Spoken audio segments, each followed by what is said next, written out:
A Daughter of the Sioux. A Tale of the Indian Frontier. By General Charles King. 1903. Chapter 1. Foreshadowed Events. The Major Commanding looked up from the morning report and surveyed the post adjutant with something of perturbation, if not annoyance, in his grim, grey eyes. For the fourth time that week had Lieutenant Field requested permission to be absent for several hours. The Major knew just why the junior wished to go and where. The Major knew just why he wished him not to go, but saw fit to name almost any other than the real reason when, with a certain awkward hesitancy he began. "WL, is the post return ready?" "It will be, sir, in abundant time," was the prompt reply. "You know they sent it back for correction last month," hazarded the commander. "And you know, sir, the error was not mine," was the instant rejoinder, so quick, sharp and positive as to carry it at a bound to the verge of disrespect, and the keen, blue eyes of the young soldier gazed, frank and fearless, into the heavily ambushed greys of the veteran in the chair.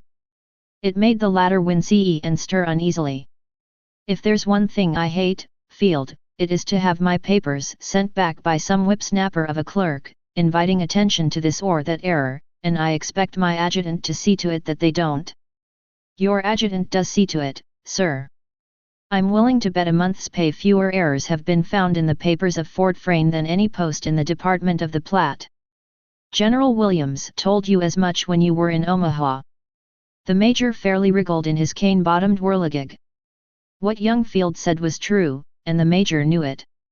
He knew, moreover, there wasn't a more painstaking post adjutant from the Missouri to the mountains. He knew their monthly reports, returns as the regulations call them, were referred to by a model adjutant general as model papers. He knew it was due to young Field's care and attention, and he knew he, too, thought all the world of that young gentleman. It was just because he thought so much of him he was beginning to feel that it was high time to put a stop to something that was going on. But, it was a delicate matter, a woman was the matter, and he hadn't the moral courage to go at it the straightforward way. He whipsawed again. Thrumming on the desk with his lean, bony fingers he began. "If I let my adjutant out so much, what's to prevent other youngsters asking similar indulgence?" The answer came like the crack of a whip. "Nothing, sir, and far better would it be for everybody concerned if they spent more hours in the saddle and fewer at the store." This was too much for the one listener in the room. With something like the sound of a suppressed sneeze, a tall, long-legged captain of cavalry started up from his chair, an outspread newspaper still full stretched between him and the desk of the commander, and, thus hidden as to his face, sidled sniggering off to the nearest window. Young Field had fearlessly, if not almost impudently, hit the nail on the head, and metaphorically rapped the thrumming fingers of his superior officer. Some commanders would have raged and sent the daring youngster right about in arrest. Major Webb knew just what Field referred to, knew that the fascinations of pool, pitch, and poker held just about half his commissioned force at all off-duty hours of the day or night hanging about the officers' club room at the post traders, knew, moreover, that while the adjutant never wasted a moment over cards or billiards, he, the post commander, had many a time taken a hand or a cue and wagered his dollars against those of his devoted associates. They all loved him. There wasn't a mean streak in his whole system, said every soldier at Fort Frayne. He had a capital record as a volunteer, a colonel and, later, brigade commander in the Great War. He had the brevet of Brigadier General of Volunteers, but repudiated any title beyond that of his actual rank in the regulars. He was that rara avis, a bachelor field officer, and a bird to be brought down if feminine witchery could do it. He was truthful, generous, high-minded, brave, a man who preferred to be of and with his subordinates rather than above them, to rule through affection and regard rather than the stern standard of command. He was gentle and courteous alike to officers and the rank and file, though he 3. feared no man on the face of the globe. He was awkward, bungling and overwhelmingly, lavishly, kind and thoughtful in his dealings with the womenfolk of the garrison, for he stood in awe of the entire sisterhood. He could ride like a centaur, he couldn't dance worth a century.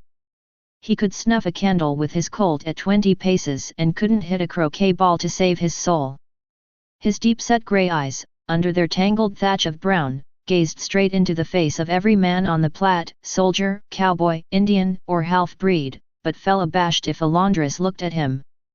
Billy Ray, captain of the sorrel troop and the best light rider in Wyoming, was the only man he ever allowed to straddle a beautiful thoroughbred mare he had bought in Kentucky, but, bad hands or good, there wasn't a riding woman at Frayne who hadn't backed Lorna time and again, because to a woman the major simply couldn't say no.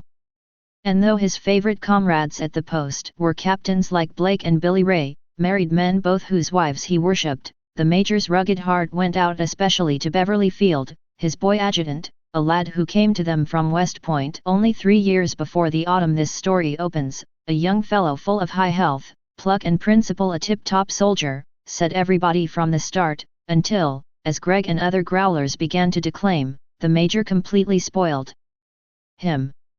Here, 3 years only out of military leading strings, he was a young cock of the walk, too damn independent for a second lieutenant, said the officers' club element of the command, men like Gregg, Wilkins, Crane, and a few of their following. The keenest young trooper in the regiment, said Blake and Ray, who were among its keenest captains, and never a cloud had sailed across the serene sky of their friendship and esteem until this glorious September of 188, when Nanette Flower, a brilliant, beautiful brunette, came a visitor to old Fort Frayne. And it was on her account the major would, could he have seen the way, said no to the adjutant's request to be absent again. On her account and that of one other, for that request meant another long morning in saddle with Mississippi Flower, another long morning in which the sweetest girl in the garrison, so said they all, would go about her daily duties with an aching heart. There was no woman at Fort Frayne who did not know that Esther Dade thought all the world of Beverly Field. There was only one man who apparently had no inkling of it, Beverly Field himself. For she was the only daughter of a veteran officer, a captain of infantry, who at the age of 50, after having held a high command in the volunteers during the Civil War, was still meekly doing duty as a company officer of regulars nearly 2 decades after.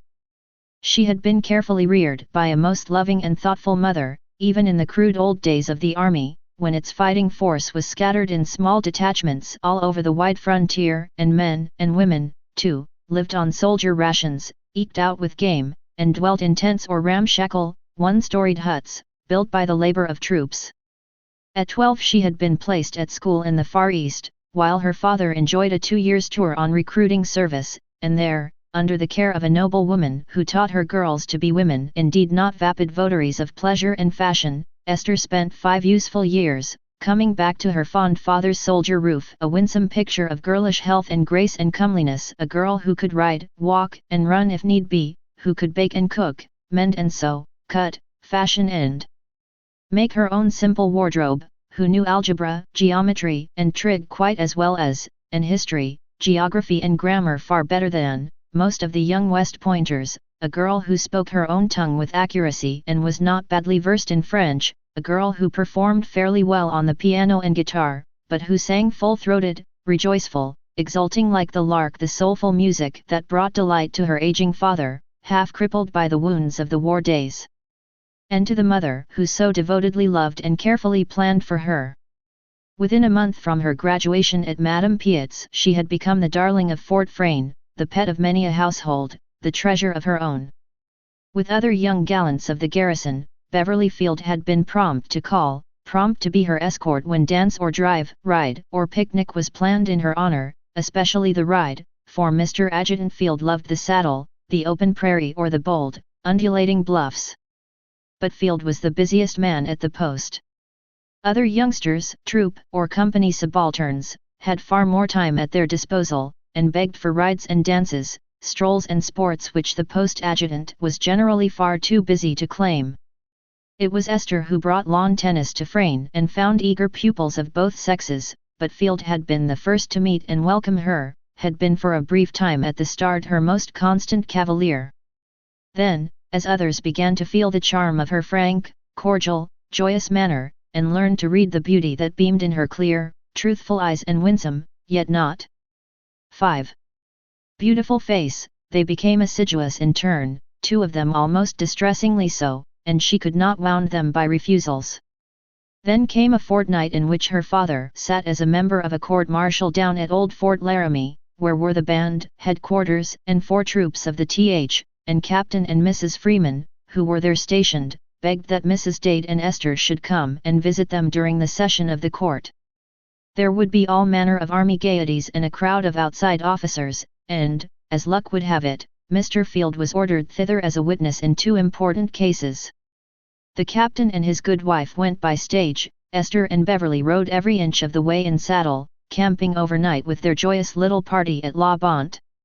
Then came a lovely week at Laramie, during which Mr. Field had little to do but devote himself to, and dance with, Esther, and when his final testimony was given and he returned to his station, and not until then, Esther Dade discovered that life had little interest or joy without him, but Field rode back unknowing, and met at Frayne, before Esther Dade's return, a girl who had come almost unheralded, making the journey over the Medicine Bow from Rock Springs on the Union Pacific in the comfortable carriage of old Bill Hay, the post-trader, escorted by that redoubtable woman, Mrs. Bill Hay, and within the week of her arrival Nanette Flower was the toast of the bachelor's mess, the talk of every household at Fort Frayne.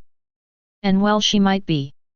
Dark and lustrous were her eyes, black, luxuriant and lustrous was her hair, dark, rich and lustrous her radiant beauty.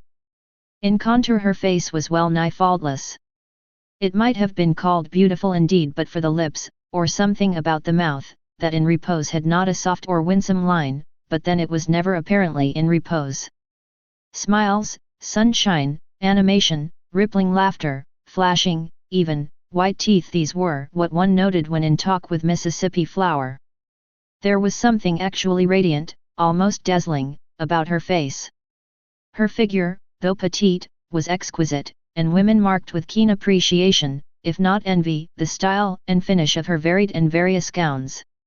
6 trunks, said Bill Hay's boss teamster, had been trundled over the range from Rawlins, not to mention a box containing her little ladyship's beautiful English side saddle, Melton bridle and other equine impedimenta. Did Mississippi Flower like to ride? She adored it, and Bill Hay had a bay half-thoroughbred that could discount the Major's mare Cross. 6. Country. All Frayne was out to see her start for her first ride with Beverly Field, and all Frayne reluctantly agreed that sweet Essie Dade could never sit a horse over ditch or hurdle with the superb grace and unconcern displayed by the daring, dashing girl who had so suddenly become the center of garrison interest. For the first time in her life Mrs. Bill Hay knew what it was to hold the undivided attention of Army society, for every woman at Fort Frayne was wild to know all about the beautiful newcomer, and only one could tell. Hay, the trader, had prospered in his long years on the frontier, first as trader among the Sioux, later as sutler, and finally, when Congress abolished that title, substituting therefore the euphemism, without material clog upon the perquisites, as post-trader at Fort Frayne. No one knew how much he was worth, for while apparently a most open-hearted, whole-souled fellow, Hay was reticence itself when his fortunes or his family were matters of question or comment. He had long been married, and Mrs. Hay, when at the post, was a social sphinx, kind-hearted, charitable, lavish to the soldiers' wives and children, and devotion itself to the families of the officers when sickness and trouble came, as come in the old days they too often did. It was she who took poor Ned Robinson's young widow and infant all the way to Cheyenne when the Sioux butchered the luckless little hunting party down by Laramie Peak. It was she who nursed Captain Forrest's wife and daughter through 10 weeks of typhoid, and, with her own means, sent them to the seashore, while the husband and father was far up on the Yellowstone, cut off from all communication in the big campaign of '76. It was she who built the little chapel and decked and dressed it for Easter and Christmas, despite the fact that she herself had been baptized in the Roman Catholic faith. It was she who went at once to every woman in the garrison whose husband was ordered out on scout or campaign, proffering aid and comfort, despite the fact long whispered in the garrisons of the Platte country, that in the old days she had far more friends among the red men than the white. That could well be, because in those days white men were few and far between. Everyone had heard the story that it was through her the news of the massacre at Fort Phil Kearny was made known to the post commander, for she could speak the dialects of both the Arapaho and the Sioux, and had the sign language of the plains veritably at her fingers' ends. There were not lacking those 7. Who declared that Indian blood ran in her veins, that her mother was an Oglala squaw and her father a French-Canadian fur trapper, a story to which her raven black hair and brows, her deep, dark eyes and somewhat swarthy complexion gave no little color. But, long years before, Bill Hay had taken her east, where he had relatives, and where she studied under excellent masters, returning to him summer after summer with more and more of refinement in manner, and so much of style and fashion in dress that her annual advent had come to be looked upon as quite the event of the season, even by women of the social position of Mrs. Ray and Mrs. Blake, the recognized leaders among the young matrons of the Th Cavalry, and by gentle Mrs. Dade, to whom everyone looked up in respect, almost in reverence. Despite the mystery about her antecedents, there was every reason why Mrs. Hay should be held in esteem and affection. Bill Hay himself was a diamond in the rough, square, sturdy, uncompromising, generous, and hospitable. His great pride and glory was his wife, his one great sorrow that their only child had died almost in infancy. His solecisms in syntax and society were many. He was given at times to profanity, and at others, when Madame was away, to draw poker, but officers and men alike proclaimed him a man of mettle and never hesitated to go to him when in financial straits, sure of unusurious aid. But, even had this not been the case, the popularity of his better half would have carried him through, for there was hardly a woman at Frayne to speak of her except in terms of genuine respect.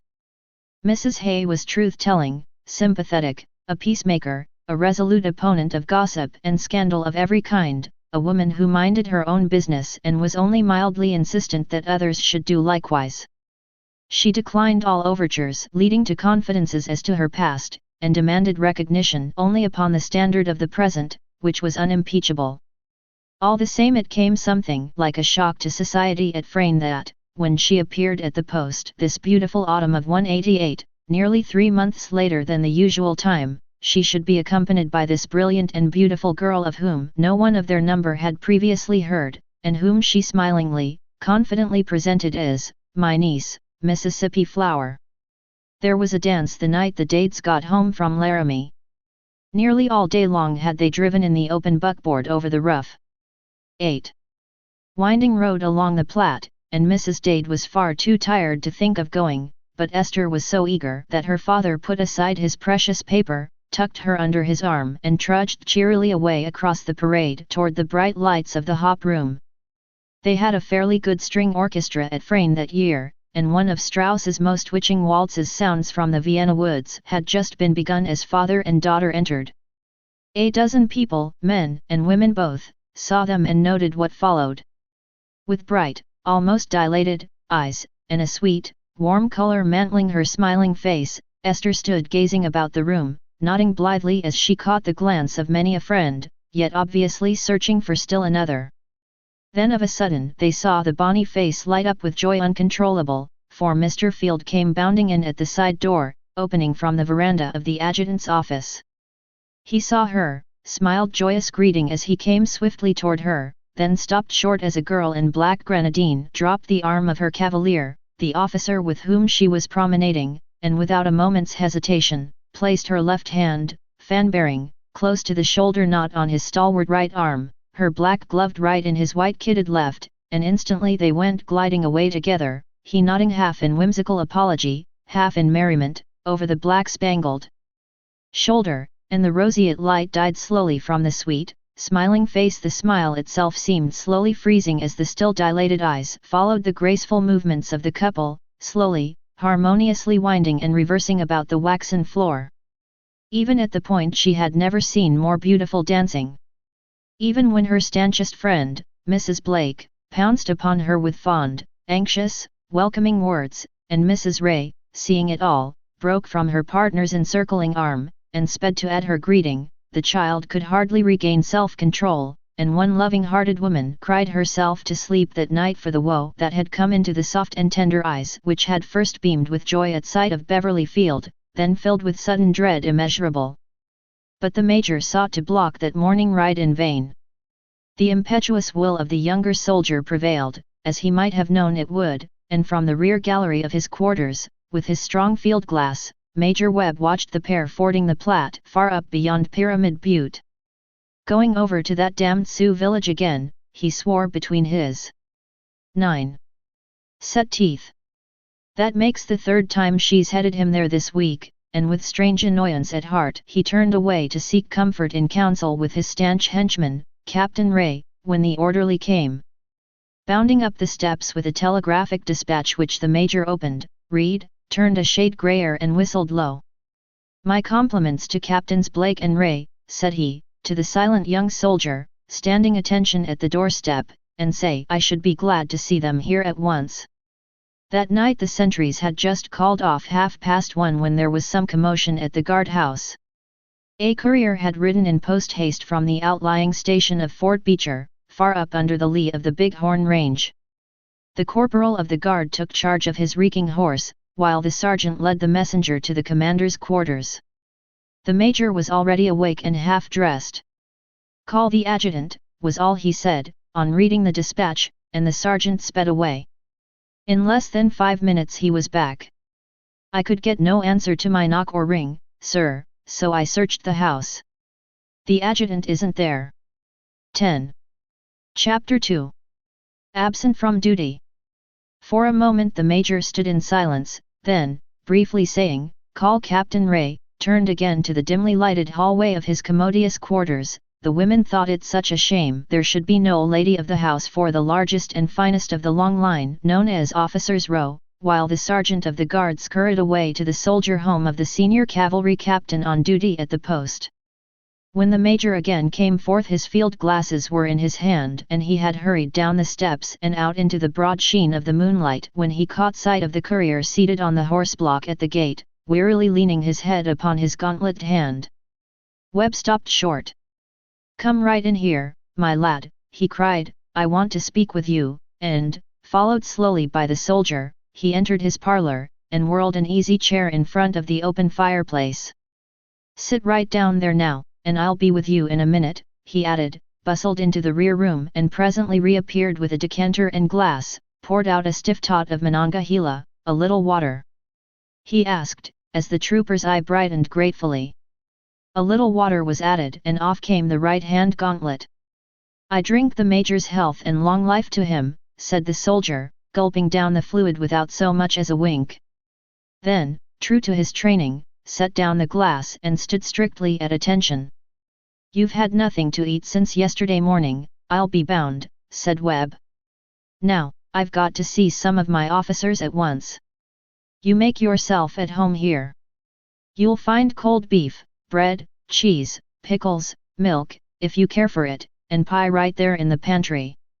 Take the lamp in with you and help yourself. If you want another nip, there's the decanter. You've made splendid time. Did you meet no Indians?" "Not one, sir, but I saw smokes at sunset out toward Eagle Butte." "Your name? I see you belong to Captain Truscott's troop." "Kennedy, sir, and I thank the major." "Then I'll leave you in charge until you've had your fill," said the commander. "Then go over to F Troop's quarters and get a bed. Tell 11. Anybody who comes I've gone to the Flagstaff." With that the major stalked from the room, followed by the Irishman's adoring eyes. A moment later he stood by the tall white staff at the edge of the northward bluff, at whose feet the river swept by in musical murmurings.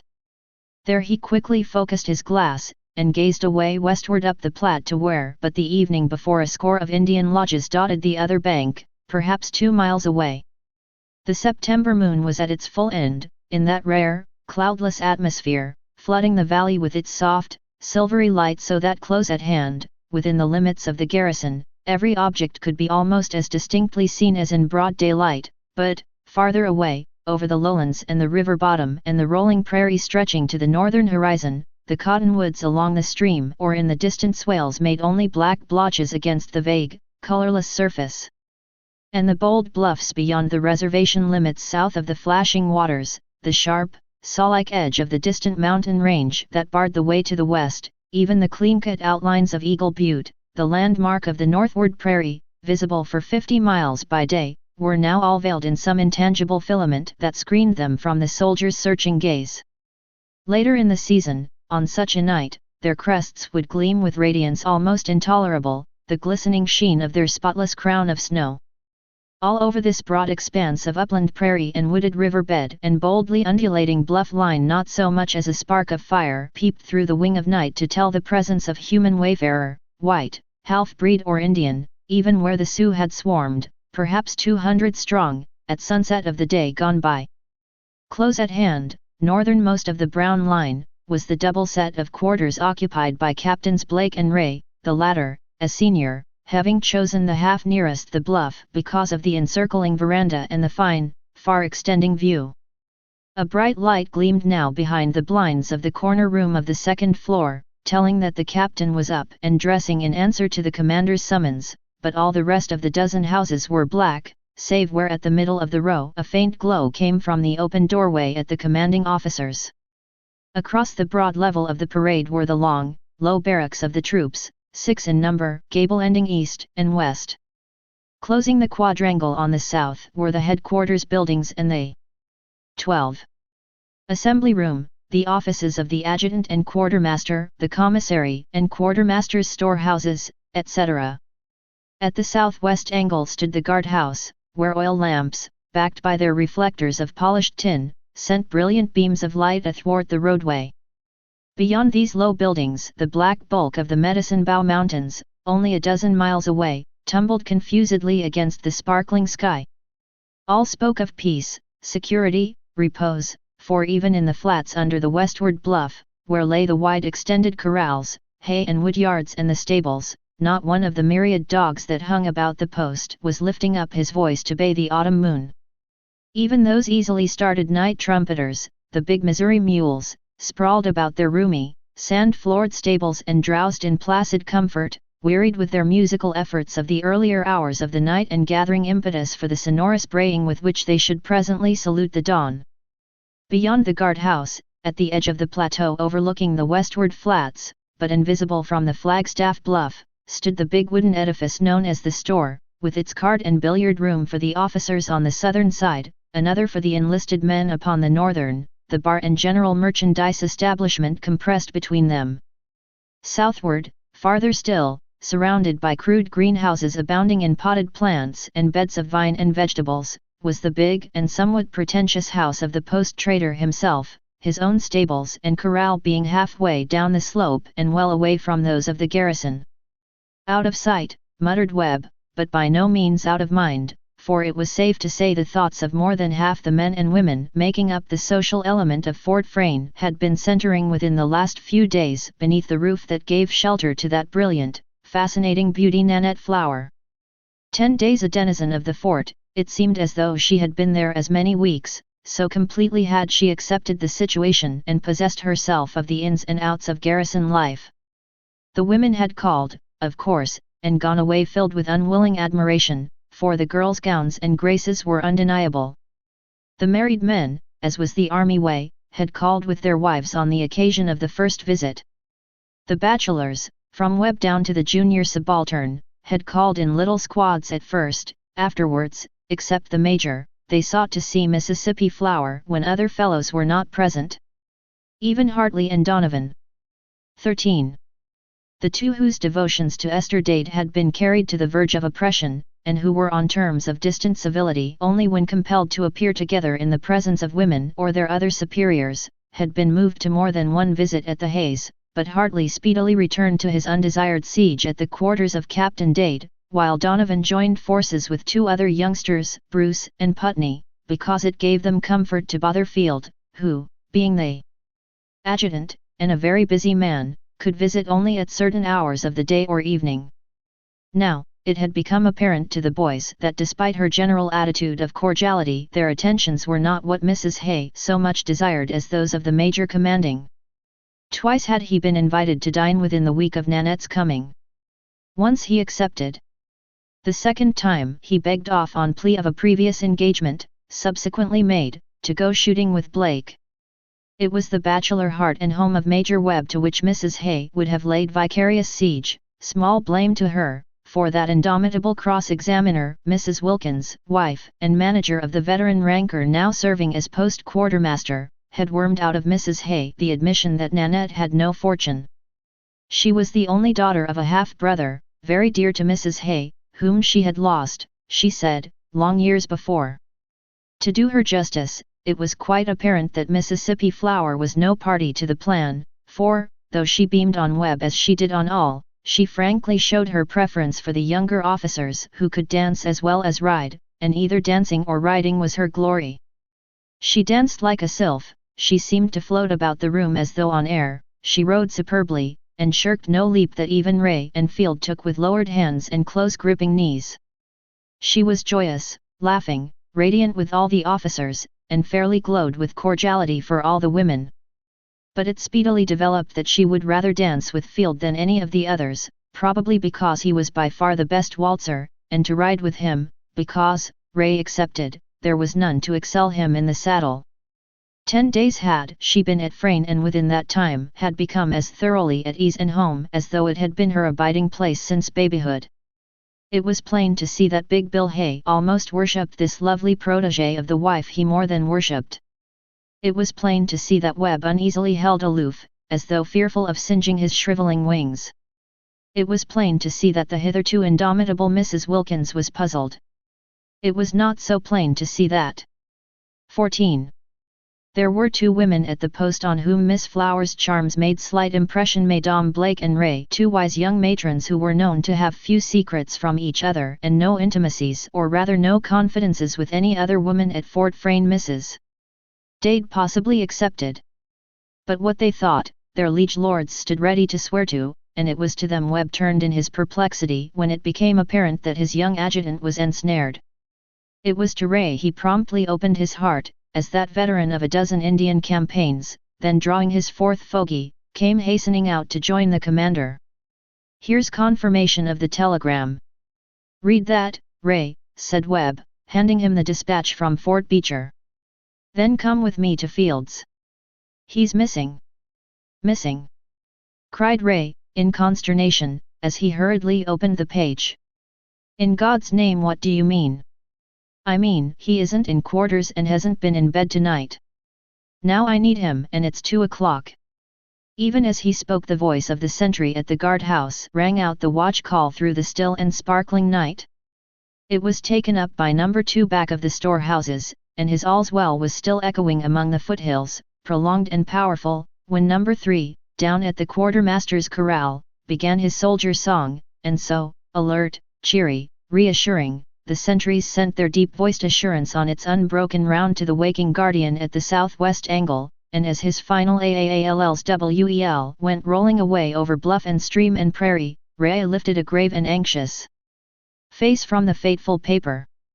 "Lame Wolf out? That's bad in itself. He's old Red Cloud's nephew and a brute at best. Stabber's people there yet?" he suddenly asked, whirling on his heel and gazing westward. "Can't make out even with my glasses. All dark as pitch among the cottonwoods, but Kennedy, who made the ride, says he saw smokes back of Eagle Butte just before sunset." 15. "Then you can bet they won't be there at dawn, the warriors at least. Of course the women, the kids, and old men will stay if only for a blind. He had 40 fighting men, and Wolf's got at least 200.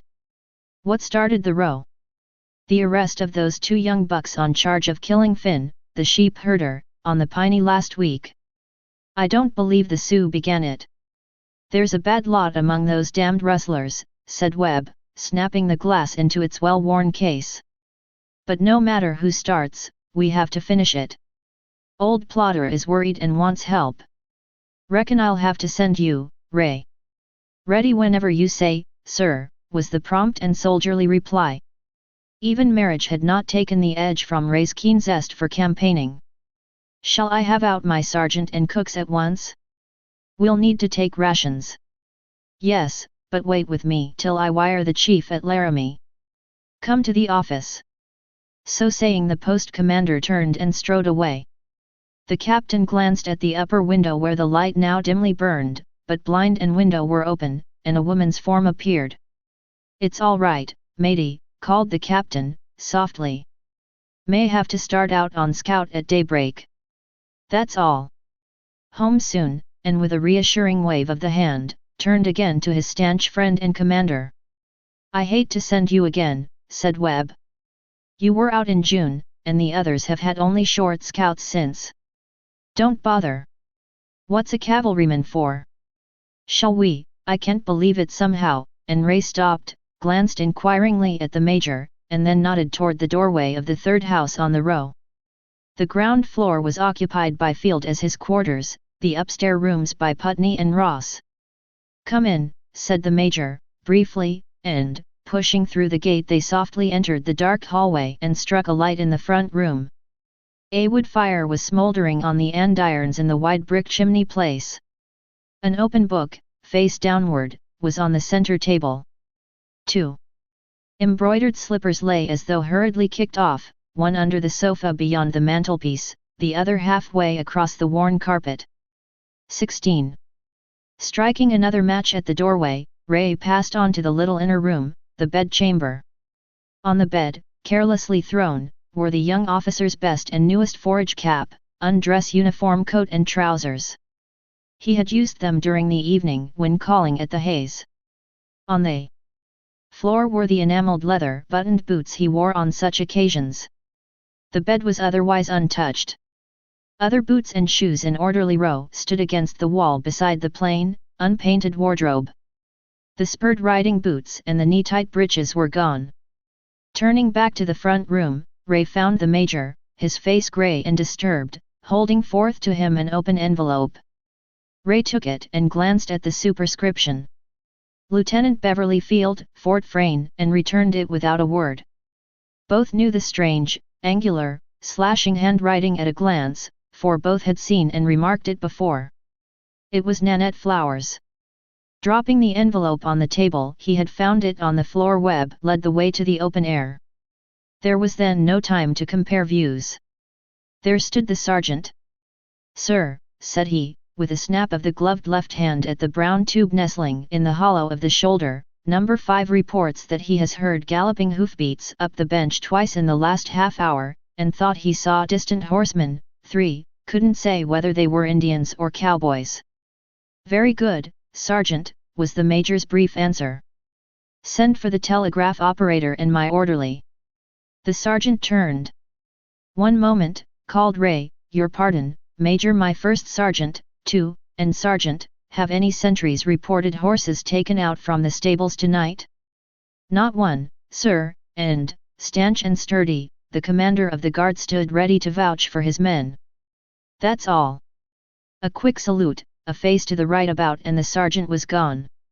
Webb turned and looked inquiringly at Ray. 17. "I asked, sir," was that officer's brief explanation, "because wherever Field has gone he wore riding dress." 18. Chapter 3. A night encounter. Comforted by abundant food, refreshed and stimulated by more than 2 or 3 enthusiastic toasts to the health of the major the men so loved, Trooper Kennedy, like a born dragoon and son of the old sod, bethought him of the gallant bay that had borne him bravely and with hardly a halt all the long way from Beecher to Frayne. The field telegraph had indeed been stretched, but it afforded more fun for the Sioux than aid to the outlying posts on the Powder and Little Horn, for it was down 10 days out of 12. Plodder, Lieutenant Colonel of Infantry commanding at Beecher, had been badly worried by the ugly demonstrations of the Indians for 10 days past. He was forever seeing in mind's eye the hideous details of the massacre at Fort Phil Kearny, a few miles further on around the shoulder of the mountains, planned and carried out by Red Cloud with such dreadful success in '67. Plodder had strong men at his back, whom even hordes of painted Sioux could never stampede, but they were few in number, and there were those ever-present helpless, dependent women and children. His call for aid was natural enough, and his choice of Kennedy, daring, dashing lad who had learned to ride in Galway, was the best that could be made. No peril could daunt the light-hearted fellow, already proud wearer of the Medal of Honor, but, duty done, it was Kennedy's creed that the soldier merited reward and relaxation. If he went to bed at F Troop's barracks there would be no more cakes and ale, no more of the major's good grub and rye.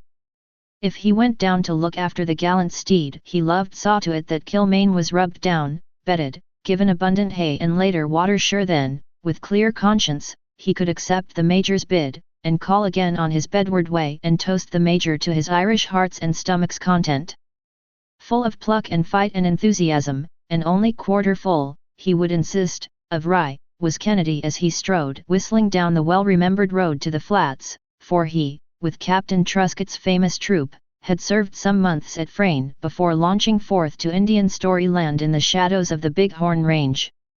Kennedy, in fact, essayed to sing when once out of earshot of the guardhouse, and singing, he strolled on past the fork of the winding road where he should have turned to his right, and in the fullness 19 of his heart went striding southward down the slope, past the once familiar haunt the store, now dark and deserted, past the big house of the post trader, past the trader's roomy stables and corral, and so wended his moonlit way along the Rollins Trail, never noting until he had chanted over half a mile and most of the songs he knew, that Frayne was well behind him and the rise to the Medicine Bow in front.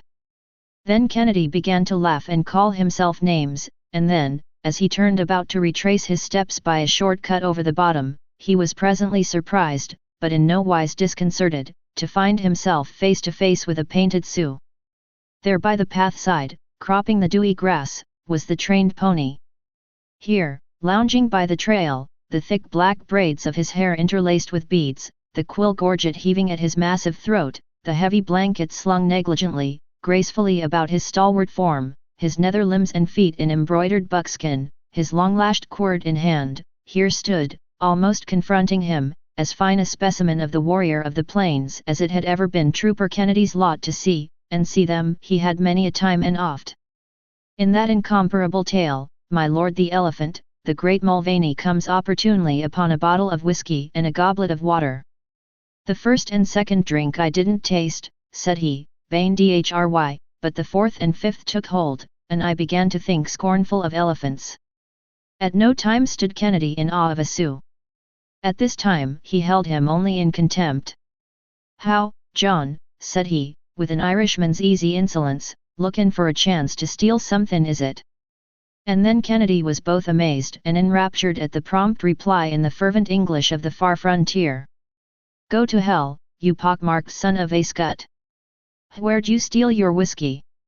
For 5 seconds Kennedy thought he was dreaming. Then, convinced that he was awake, an Irishman scorned and insulted, he dashed into the attack. Both fists shot out from the brawny shoulders, both missed. The agile dodger, then off went the blanket, and with two lean, red, sinewy arms the Sioux had locked his foeman round, and the two were straining and swaying in a magnificent grapple.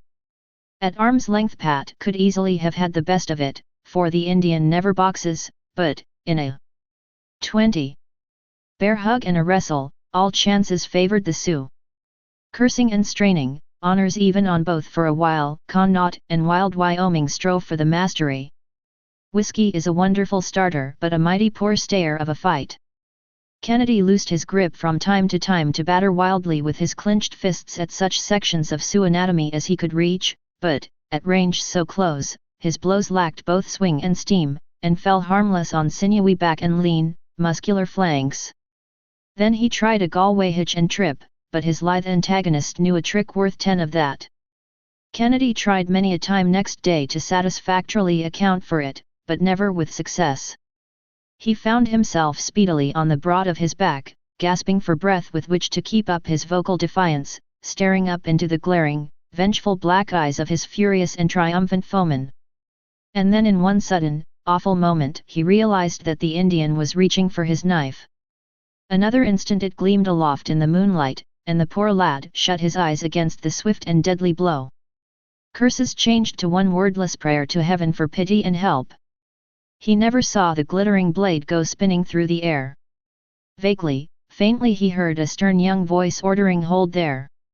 Then another, a silvery voice, crying something in a strange tongue, and was conscious that an unseen power had loosed the fearful grip on his throat. Next, that, obedient to that same power, one he dare not question, the Indian was struggling slowly to his feet, and then for a few seconds Kennedy soared away into cloudland, knowing naught of what was going on about him.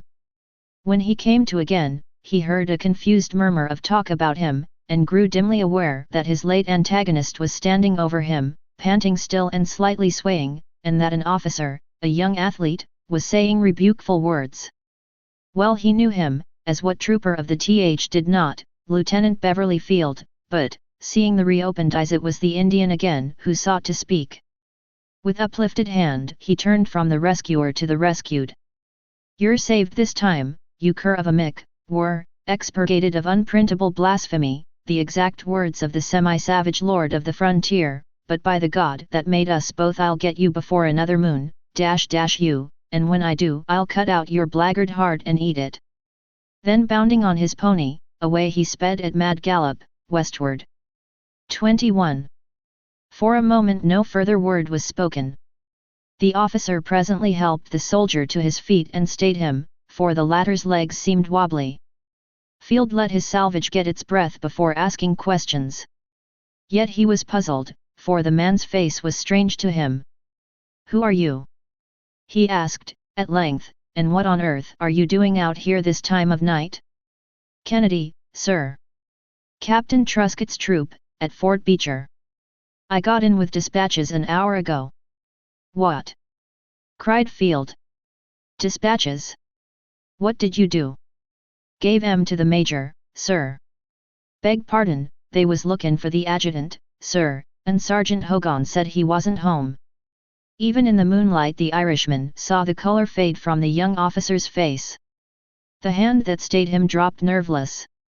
With utter consternation in his big blue eyes, Field stood for a moment, stunned and silent. Then the need of instant action spurred him. "I must go at once," he said. "You are all right now? You can get back? You've been drinking, haven't you?" "The major's health, sir, just a sup or two. I've no time now to listen to how you came to be out here. I'll see you by and by." But still the young officer hesitated. One hand grasped the rein of his horse. He half turned to mount, then turned again. "Kennedy," he faltered, "you'd have been a dead man if I hadn't reached you at that moment." "I know it, sir," burst in Pat, impetuously.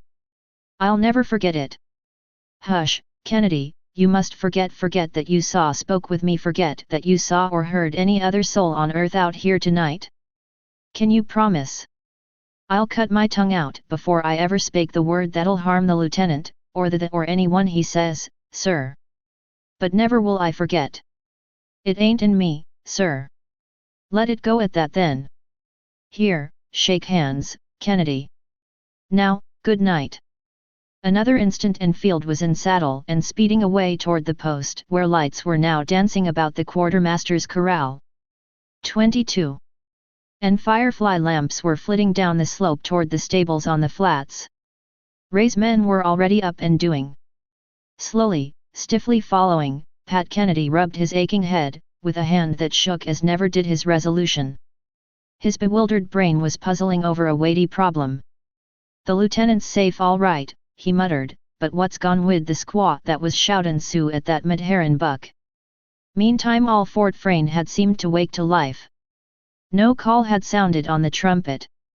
No voice had been raised, save the invariable call of the sentries, passing from post to post the half-hours of the night, but the stir at the guard-house, the bustle over at the barracks, the swift footsteps of sergeants or orderlies on the plank walk or resounding wooden galleries, speedily roused first one sleeper, then another, and blinds began to fly open along the second-floor fronts, and white-robed forms to appear at the windows, and inquiring voices, male and female, hailed the passerby with "What's the matter, Sergeant?" And the answer was all sufficient to rouse the entire garrison. Captain Ray's troop ordered out, "Sir," or "Ma'am," as the case might be. No need to add the well-worn cause of such night excursions: Indians.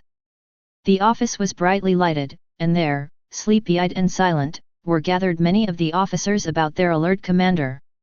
Ray was down at his stables, passing judgment on the mounts. Only 50 were to go, the best half-hundred in the sorrel troop, for it was to be a forced march. Neither horse nor man could be taken unless in prime condition, for a breakdown on part of either on the way meant delay to the entire command, or death by torture to the hapless trooper left behind. Small hope was there of a march made unobserved, for Stabber's band of Ogalallas had been for weeks encamped within plain view. Less hope was there of Stabber's holding aloof now that his brethren at the Big Horn had declared for war. He was a recalcitrant of the first magnitude, a sub-chief who had never missed the warpath when the Sioux were afield, or the consolation trip to Washington between times. Where Stabber went his young men followed unquestioning. It was a marvel that Kennedy had succeeded in getting through. It meant that the Indian runners, or the Indian smokes and signals, had not at once so covered the country with scouts that couriers could by no possibility slip between them. But now the signal fire was gleaming at Eagle Butte, and an answering blaze. 23.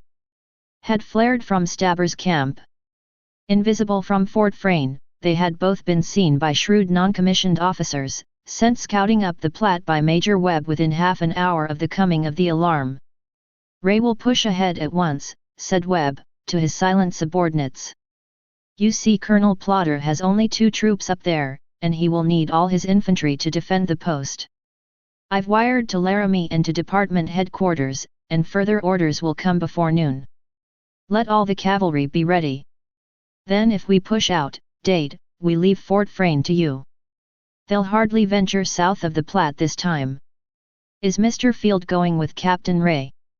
presently ventured young Ross, who knew Ray had but one subaltern for duty at the moment, and whose soul was burning with eagerness to accompany the first troop to take the field. "No," said the major, shortly. "Captain Ray needs no more. I only asked because Field isn't here, and I thought maybe," stumbled Ross, ingloriously, but the mischief was done. "Mr. Field is busy," answered the major, still more shortly, then reddened to his bushy brows, for at the doorway, in riding dress, and with a face the color of parchment, stood the officer in question. It was a moment that threatened panic, but Webb met the crisis with marked aplomb. "Oh, Field," he cried, "there's another matter. I want 2 good men to slip out at once and see how many of Stabber's people start or have started. It may be daybreak before they can tell. Sergeant Schreiber would be a tip-top man for one, and little Duffy. You tend to it." And so, mercifully, he sent the lad away until the crowd should have dispersed. Only Blake and Ray were with him when, after a while, Mr. Field returned and stood silently before them. Well, he knew that the post commander could hardly overlook the absence of his adjutant at such a time. "Have you anything to tell me, Field?" was the major's only query, his tone full of gentle yet grave reproach. "I was restless. I could not sleep, sir. I went out purposely." 24. You know, no horse can be taken from the stables at night except in presence of the sergeant or corporal of the guard. "I took none, sir," was the answer, and now both faces were white. "I rode one of Mr. Hayes." For one moment there was no sound but the loud ticking of the big office clock. Then came the question. "Who rode the others, Field?" "The sentries say they heard 3. There was another moment of silence. Ray stepped on tiptoe to the door as though he wanted not to hear. Blake looked blankly out of the window. Then the young soldier spoke. "I cannot tell you, sir." For full 10 seconds the post commander sat with grave, pallid face, looking straight into the eyes of his young staff officer. White as his senior, but with eyes as unflinching, Field returned the gaze. At last the major's voice was heard again, sad and constrained. "Field, Captain Ray starts on a forced march at once for Fort Beecher. I wish you to go with him." 25. Chapter 4. The Sign of the Barshoe. Many a time has it happened in the old days of the old army that the post adjutant has begged to be allowed to go with some detachment sent after Indians. Rarely has it happened, however, that, without any request from the detachment commander or of his own, has the post adjutant been ordered to go. No one could say of Beverly Field that he had not abundantly availed himself of every opportunity for active service in the past. During his first 2 years with the regiment he had spent more than half the time in saddle and afield, scouting the trails of war parties or marauding bands, or watching over a peaceable tribe when on the annual hunt. Twice he had been out with Ray, which meant a liberal education in plainscraft and frontier duty. Twice 20 times, probably, had he said he would welcome a chance to go again with Captain Ray, and now the chance had come, so had the spoken order, and, so far from receiving it with rejoicing, it was more than apparent that he heard it with something like field. Ray's senior subaltern, as has been said, was absent, being on duty at West Point, but his junior was on hand, and Ray really did not need, and probably had not applied for, the services of Mr. Field. It was all the Major's doing, and all, reasoned he, because the Major deemed it best that for the time being his young adjutant should be sent away from the post. Impulse prompted Field to ask wherein he had offended or failed. Reflection taught him, however, that he would be wise to ask no questions. It might well be that Webb knew more of what had happened during the night than he, Beverly Field, would care to have mentioned. "You can be ready, can you not?" asked the Major. "I am ready now, sir," was the brief, firm reply, but the tone told unerringly that the lad resented and in heart rebelled at the detail. "To whom shall I turn over the post fund, sir?" 26. "I do not care to have you transfer funds or anything, Field. This is but a temporary affair, one that will take you away perhaps a fortnight. I prefer that it should be permanent, sir," was the young officer's sudden interruption, and, though his eyes were blazing, he spoke with effort, his face still white with mingled sense of indignity and indignation. "Gently, Mr. Field," said Webb, with unruffled calm, even while uplifting a hand in quiet warning. "We will consider that, if need be, on your return. Meantime, if you desire, I will recede to you for the post fund or any other public money. That is the trouble, sir. The best I can do is give you an order for it. Post treasurers, as a rule, have not had to turn over their funds at 4 o'clock in the morning, which statement was true enough, however injudicious it might be to bruit it. Mild-mannered commanding officers sometimes amaze their subordinates by most unlooked for and unwelcome eruptiveness of speech when they feel that an unwarrantable liberty has been taken. Webb did not take fire. He turned icy. "The quartermaster's safe can be opened at any moment, Mr. Field," said he, the blue-grey eyes glittering, dangerously. "I presume your funds are there." "It was because the quartermaster would not open it at any moment that I took them out and placed them elsewhere," hotly answered Field, and not until then did Webb remember that there had been quite a fiery talk, followed by Hyperborean estrangement, between his two staff officers, and now, as the only government safe at the post was in the office of the quartermaster, and the only other one was Bill Hay's Big Phoenix at the store, it dawned upon the Major that it was there Mr. Field had stowed his packages of currency, a violation of orders pure and simple, and that was why he could not produce the money on the spot. Webb reflected. If he let Ray start at dawn and held Field back until the traitor was astir, it might be 8 o'clock before the youngster could set forth. By that time Ray would be perhaps a dozen miles to the northward, and with keen-eyed Indian scouts noting the march of the troop and keeping vigilant watch for possible stragglers, it might be sending the lad to certain death, for Plodder had said in so many words the Sioux about 27. Him had declared for war, had butchered 3 ranchmen on the Dry Fork, had fired on and driven in his herd guards and wood choppers, and, what started with Lane Wolf's big band, would spread to Stabber's little one in less than no time, and what spread to Stabber's would soon reach a host of the Sioux. Moreover, there was another reason.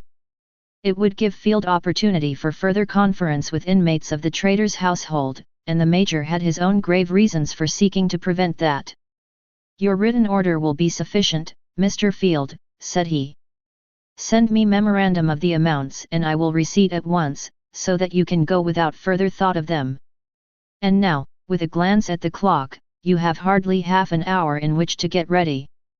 Raising his hand in mechanical salute, Field faced about, cast one look at Blake, standing uncomfortably at the window, and then strode angering away to his quarters, smarting under a sense of unmerited rebuke yet realizing that, as matters looked, no one was more to blame than himself.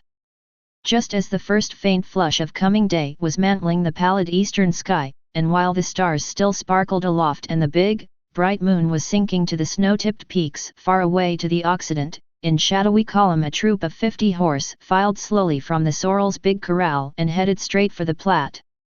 Swift and unfordable in front of Frayne in the earlier summer, the river now went murmuring sleepily over its stony bed, and Ray led boldly down the bank and plunged girth deep into the foaming waters.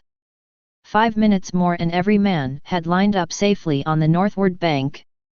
In low tone the order was given, starting as Ray ever did, in solid column of fours. In dead silence the little command moved slowly away, followed by the eyes of half the garrison on the bluff. Many of these were women and children, who gazed through a mist of tears. Ray turned in saddle as the last of his men went by, looked long at the dim light in the upper window of his home, where, clasping her children to her heart, his devoted wife knelt watching them, her fond lips moving in ceaseless prayer. Dimly she could see the tried leader, her soldier husband, sitting in saddle at the bank. Bravely she answered the flutter of his handkerchief in farewell. Then all was swallowed up in the shadows of the distant prairie, and from the nursery adjoining her room there rose a querulous wail that told that her baby 28 daughter was waking, indifferent to the need that sent the soldier father to the aid of distant comrades, threatened by a merciless foe, and conscious only of her infantile demands and expectations. Not yet 10 years wed, that brave, devoted wife and mother had known but 2 summers that had not torn her husband from her side on just such quest and duty, for these were the days of the building up of the West, resisted to the bitter end by the red wards of the nation.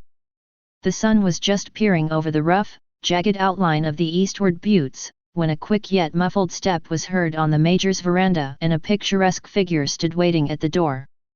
Scout, of course, a stranger would have said at a glance, for from head to foot the man was clad in beaded buckskin, without sign of soldier garb of any kind. Soldier, too, would have been the expert testimony the instant the door opened and the commanding officer appeared. Erect as a Norway pine, the strange figure stood to attention, heels and knees together, shoulders squared, head and eyes straight to the front, the left hand, fingers extended, after the precise teachings of the antebellum days, the right hand raised and held at the salute. Strange figure indeed, yet soldierly to the last degree, despite the oddity of the entire make-up. The fur-trimmed cap of embroidered buckskin sat jauntily on black and glossy curls that hung about the brawny neck and shoulders. The buckskin coat, heavily fringed as to the short cape and the shorter skirt, was thickly covered with Indian embroidery of bead and porcupine quill, so, too, were the fringed trousers and leggings, so, too, the moccasins, soled with thick, yet pliant hide. Keen black eyes shone from beneath heavy black brows, just sprinkled, as were the thick mustache and imperial, with grey. The lean jowls were closely shaved. The nose was straight and fine, the chin square and resolute. The face and hands were tanned by sun and wind well nigh as dark as many a Sioux, but in that strange garb there stood revealed one of the famous sergeants of a famous regiment, the veteran of a quarter-century of service with the standard, wounded time and again, bearing the scars of Stuart's sabre and of Southern lead, of Indian arrow and bullet both, proud possessor of the Medal of Honor that many a senior sought in vain, proud as the Lucifer from whom he took his Christian name. Brave, cool, resolute and ever reliable Schreiber, first sergeant of Old K Troop for many a year, faced his post commander with brief and characteristic report. 29. Sir, Chief Stabber, with over 30 warriors, left camp about 3 o'clock, heading for Eagle Butte. Well done, Sergeant. I knew I could count on you, answered Webb, in hearty commendation. Now, one thing more. Go to F Troop's quarters and see how Kennedy is faring. He came in with dispatches from Fort Beecher, and later drank more, I fancy, than was good for him, for which I assume all responsibility. Keep him out of mischief this morning. I will, sir, said the sergeant, and saluting turned away while Webb went back to set a dismantled pantry in partial order, against the appearance of his long-suffering housekeeper, whose comments he dreaded as he did those of no inspector general in the army. For 15 years, and whithersoever Webb was ordered, his bachelor menage had been presided over by Mistress Margaret McGann, wife of a former trooper, who had served as Webb's striker for so many a year in the earlier days that, when discharged for disability, due to wounds, rheumatism and advancing years, and pensioned, as only Uncle Sam rewards his veterans, McGann had begged the Major to retain him and his buxom better half at their respective duties, and Webb had weakly yielded, to the end that in the fullness of time Dame Margaret had achieved an ascendancy over the distinguished cavalry officer. Little short of that she had exercised over honest Michael since the very day she consented to become Mistress McGann. A sound sleeper was she, however, and not until morning police call was she wont to leave her bed. Then, her brief toilet completed, she would descend to the kitchen and set the Major's coffee on the fire, started by her dutiful spouse an hour earlier. Then she proceeded to lay the table, and put the rooms in order against the Major's coming, and woe betide him if cigar stubs littered the bachelor sitting room or unrinsed glasses and half-empty decanters told of even moderate symposium overnight. Returning that eventful morning from his office at first call for reveille, after seeing the last of Ray's gallant troop as it moved away across the dim vista of the northward prairie, Webb had been concerned to find his decanter of Monongahela half empty on the pantry table and the debris of a hurried feast on every side. Kennedy, who had begun in moderation, must have felt the need of further creature comfort after his bout with the stalwart Sioux, and had availed himself to the limit of his capacity of the Major's invitation. Webb's first thought was to partially remove the traces of that 30 single-handed spree, then, refilling the decanter from the big 5-gallon demijohn, kept under lock and key in the cupboard for Michael, too, had at long intervals weaknesses of his own. He was thinking how best to protect Kennedy from the consequences of his, Webb's, rash invitation when Schreiber's knock was heard. 10 minutes more and the sergeant was back again. "Sir, I have to report that Trooper Kennedy has not been seen about the quarters," said he. "Then try the stables, Sergeant," answered the veteran campaigner, "and thither would Schreiber next have gone, even had he not been sent." And, sure enough, there was Kennedy, with rueful face and a maudlin romaunt about a moonlit meeting with a swarm of painted Sioux, over which the stable guard were making merry and stirring the trooper's soul to wrath ungovernable. "I can prove you he howled, to the accompaniment of clinching fists and bellicose lunges at the laughing tormentors nearest him. "I can whip the hide off and the scut that says I didn't. Ask Lieutenant Field, Beja Bears. He saw it. Ask, oh, Mother of God. What's this I'm sayin'?" And there, with stern, rebuking gaze, stood the man they knew and feared, every soul of them, as they did no commissioned soldier in the Sergeant Schreiber, the redoubtable, and Schreiber had heard the insane and damaging boast. "Come with me, Kennedy," was all he said, and Kennedy snatched his battered felt headgear down over his eyes and tacked woefully after his swift-striding master, without ever another word. But it was to his own room Schreiber took the unhappy Irishman, not to the quarters of Company F. He had heard words that, coupled with others that fell through the darkness on his keenly listening ears some 2 hours earlier, had given him cause for painful thought. "Lie down here, Kennedy. Pull off your boots," said he, "and if you open your fool head to any living soul until I give you leave, by God I'll gill you." It was Schreiber's way, like Marriott's famous bosun, to begin his admonitions in exact English, and then, as wrath overcame him, to lapse into dialect. 31. It was but a few minutes after 7 when Major Webb, having previously dispatched a messenger to the post-traders to say he had need to see Mr. Hay as soon as possible, mounted his horse and, followed by Sergeant Schreiber and an orderly, rode quietly past the guardhouse, touching his hat to the shouted "Turn out" the guard commanding officer of the sentry on number 1. Mr. Hay was dressing hurriedly, said the servant, so Webb bade Schreiber and the orderly ride slowly down to the flats and await him at the forks of the road. It was but 5 minutes before Hay appeared, pulling on his coat as he shot from the door, but even before he came the Major had been cautiously scanning the blinds of the second story, even while feigning deep interest in the doings of a little squad of garrison prisoners, the inevitable inmates of the guardhouse in the days before we had our safeguard in shape of the Soldiers' Club, the Post Exchange, and now again in the days that follow its ill-judged extinction. The paymaster had been at Frayne but 5 days earlier. The prison room was full of aching heads, and Hay's coffers of hard-earned, ill-spent dollars. Webb sighed at sight of the crowded ranks of this whimsically named Company Q, but in no wise relaxed his vigilance, for the slats of the blind of the corner window had partially opened. He had had a glimpse of feminine fingers, and purposely he called Hay well out into the road, then bent down over him. "All your horses in and all right, this morning, Hay?" "None have been out," said Hay, stoutly, "unless they've gone within the hour. I never let them have the keys, you know, overnight. Pete brought them to me at 8 last evening and got 'em at 6 this morning, the usual time." "Where does he get them without waking you?" asked Webb. "They hang behind the door in my sleeping room. Pete gets them when he takes my boots to black at 6 o'clock. "Come over to the stables," said the commanding officer, and, wondering, Hay followed. They found the two hostlers busily at work grooming. In his box stall, bright as a button, was Harney, Hay's famous runner, his coat smooth as satin. Hay went rapidly from stall to stall. Of the 6 saddlers owned 32 by him, not one gave the faintest sign of having been used overnight, but Webb, riding through the gangway, noted that Crapeau, the French half-breed grooming in the 3rd stall, never lifted his head. Whatever evidence of night riding that might earlier have existed had been deftly groomed away. The traitor had seen suspicion in the soldier's eye, and so stood forth, triumphant. "No, Major Webb," said he, in loud, confident, oracular tone, "no horse of mine ever gets out without my knowing it, and never at night unless you or I so order it." "No?"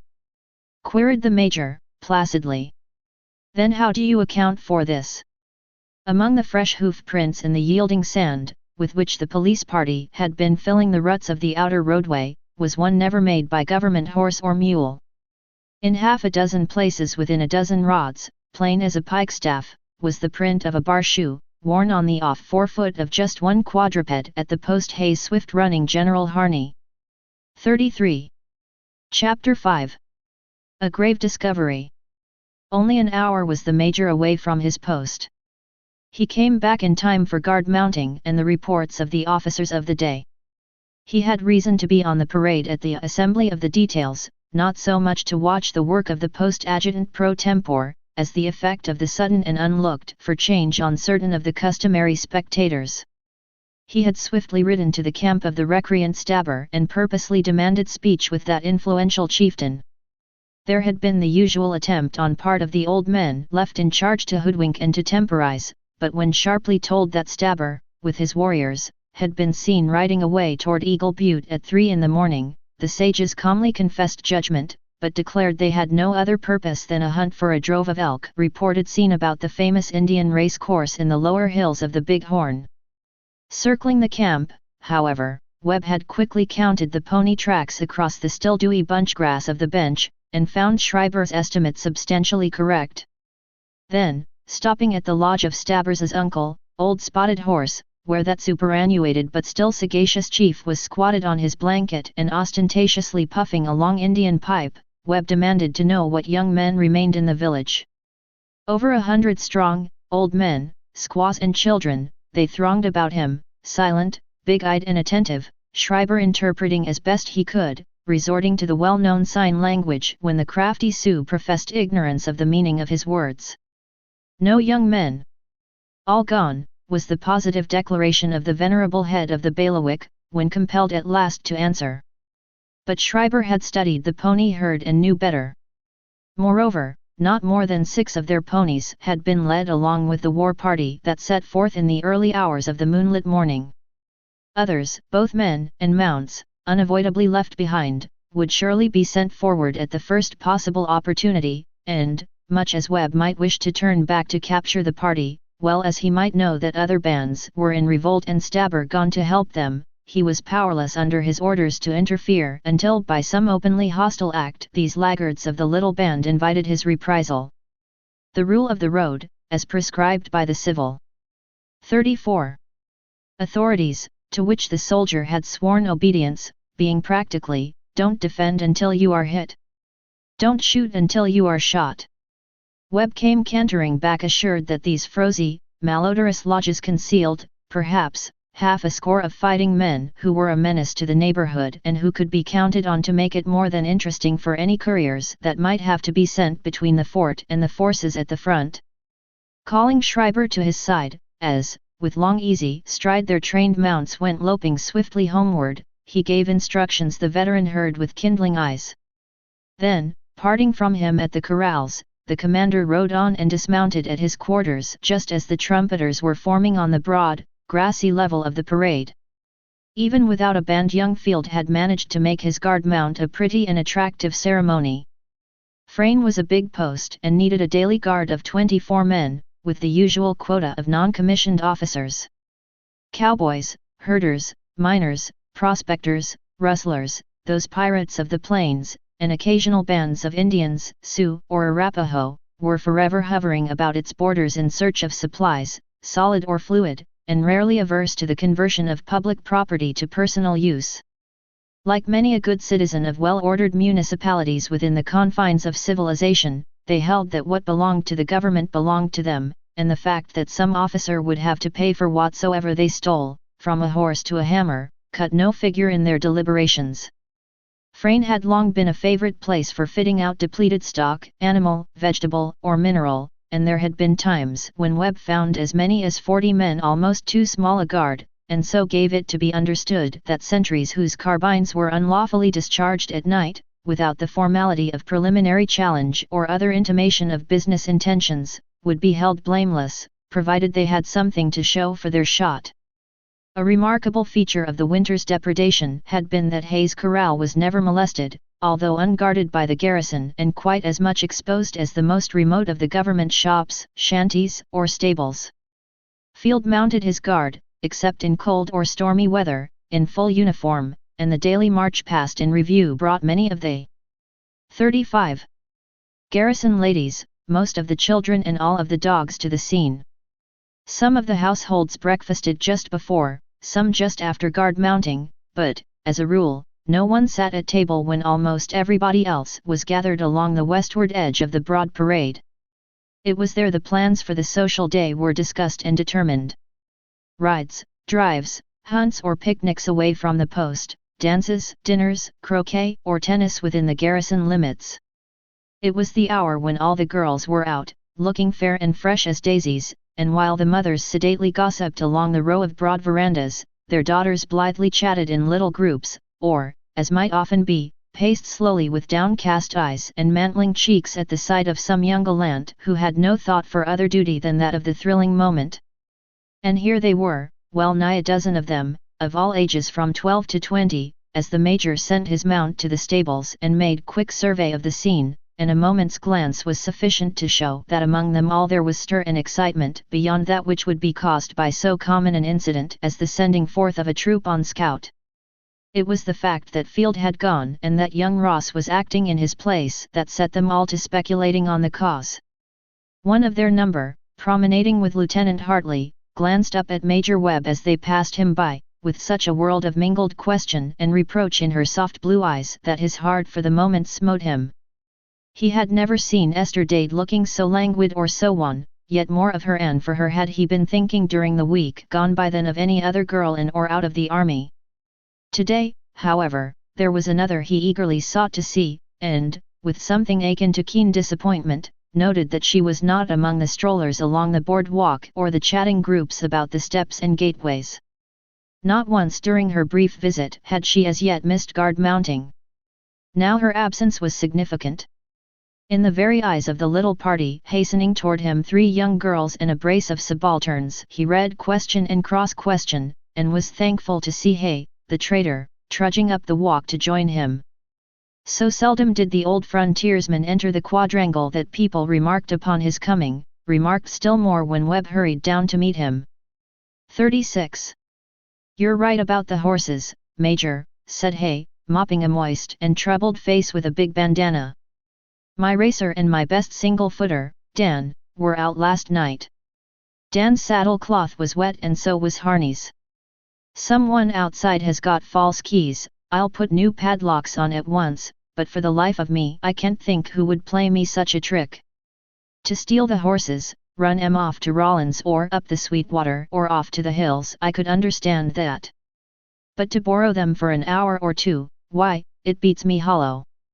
And Hay in deep perplexity leaned against the low fence and almost imploringly gazed into the Major's face. They all leaned on Webb. "Any idea who they were?" asked the commander. "Not the skin of a shadow, 'cept that one man rode shorter stirrups than I do. They forgot to set 'em back. They had my California saddle on Dan and that light Whitman of mine on Harney." "Sure it was 2 men?" queried Webb, looking straight into the trader's eyes. "What else could it be?" demanded Hay, in no little excitement. "Well, I thought possibly Mississippi Flower might have been moved to take a moonlight ride. No reason why she shouldn't, you know, and not wishing to disturb you. Then she would have used her own side saddle. What's she doing with a man's? Besides, she'd have told me." "Oh. You've seen her then this morning?" "I thought perhaps she wasn't up," hazarded Webb. "Up? Why, hang it, she was up at daybreak up hours ago, my wife says." "Haven't you seen her?" "She's over here somewhere." No, Webb had not seen her, and together the two started in search, first to the flagstaff, and there at the point of bluff beyond the raise, there she stood, gazing up the Platte toward the Indian village through a pair of signal glasses that weighed heavily in her daintily gloved hands. Captain Tracy, a bachelor assistant surgeon, stood faithfully by her side, listening to her lively chatter, with ears that absorbed and eyes that worshipped. 37. "Come away," said Webb. "I have an order on you for Field's currency in your safe. When are you going to try to get your cash to bank?" And Webb keenly eyed his man as he asked the question. "Tomorrow or next day sure, even if I have to go part way with the stage myself." "When do you want this money?"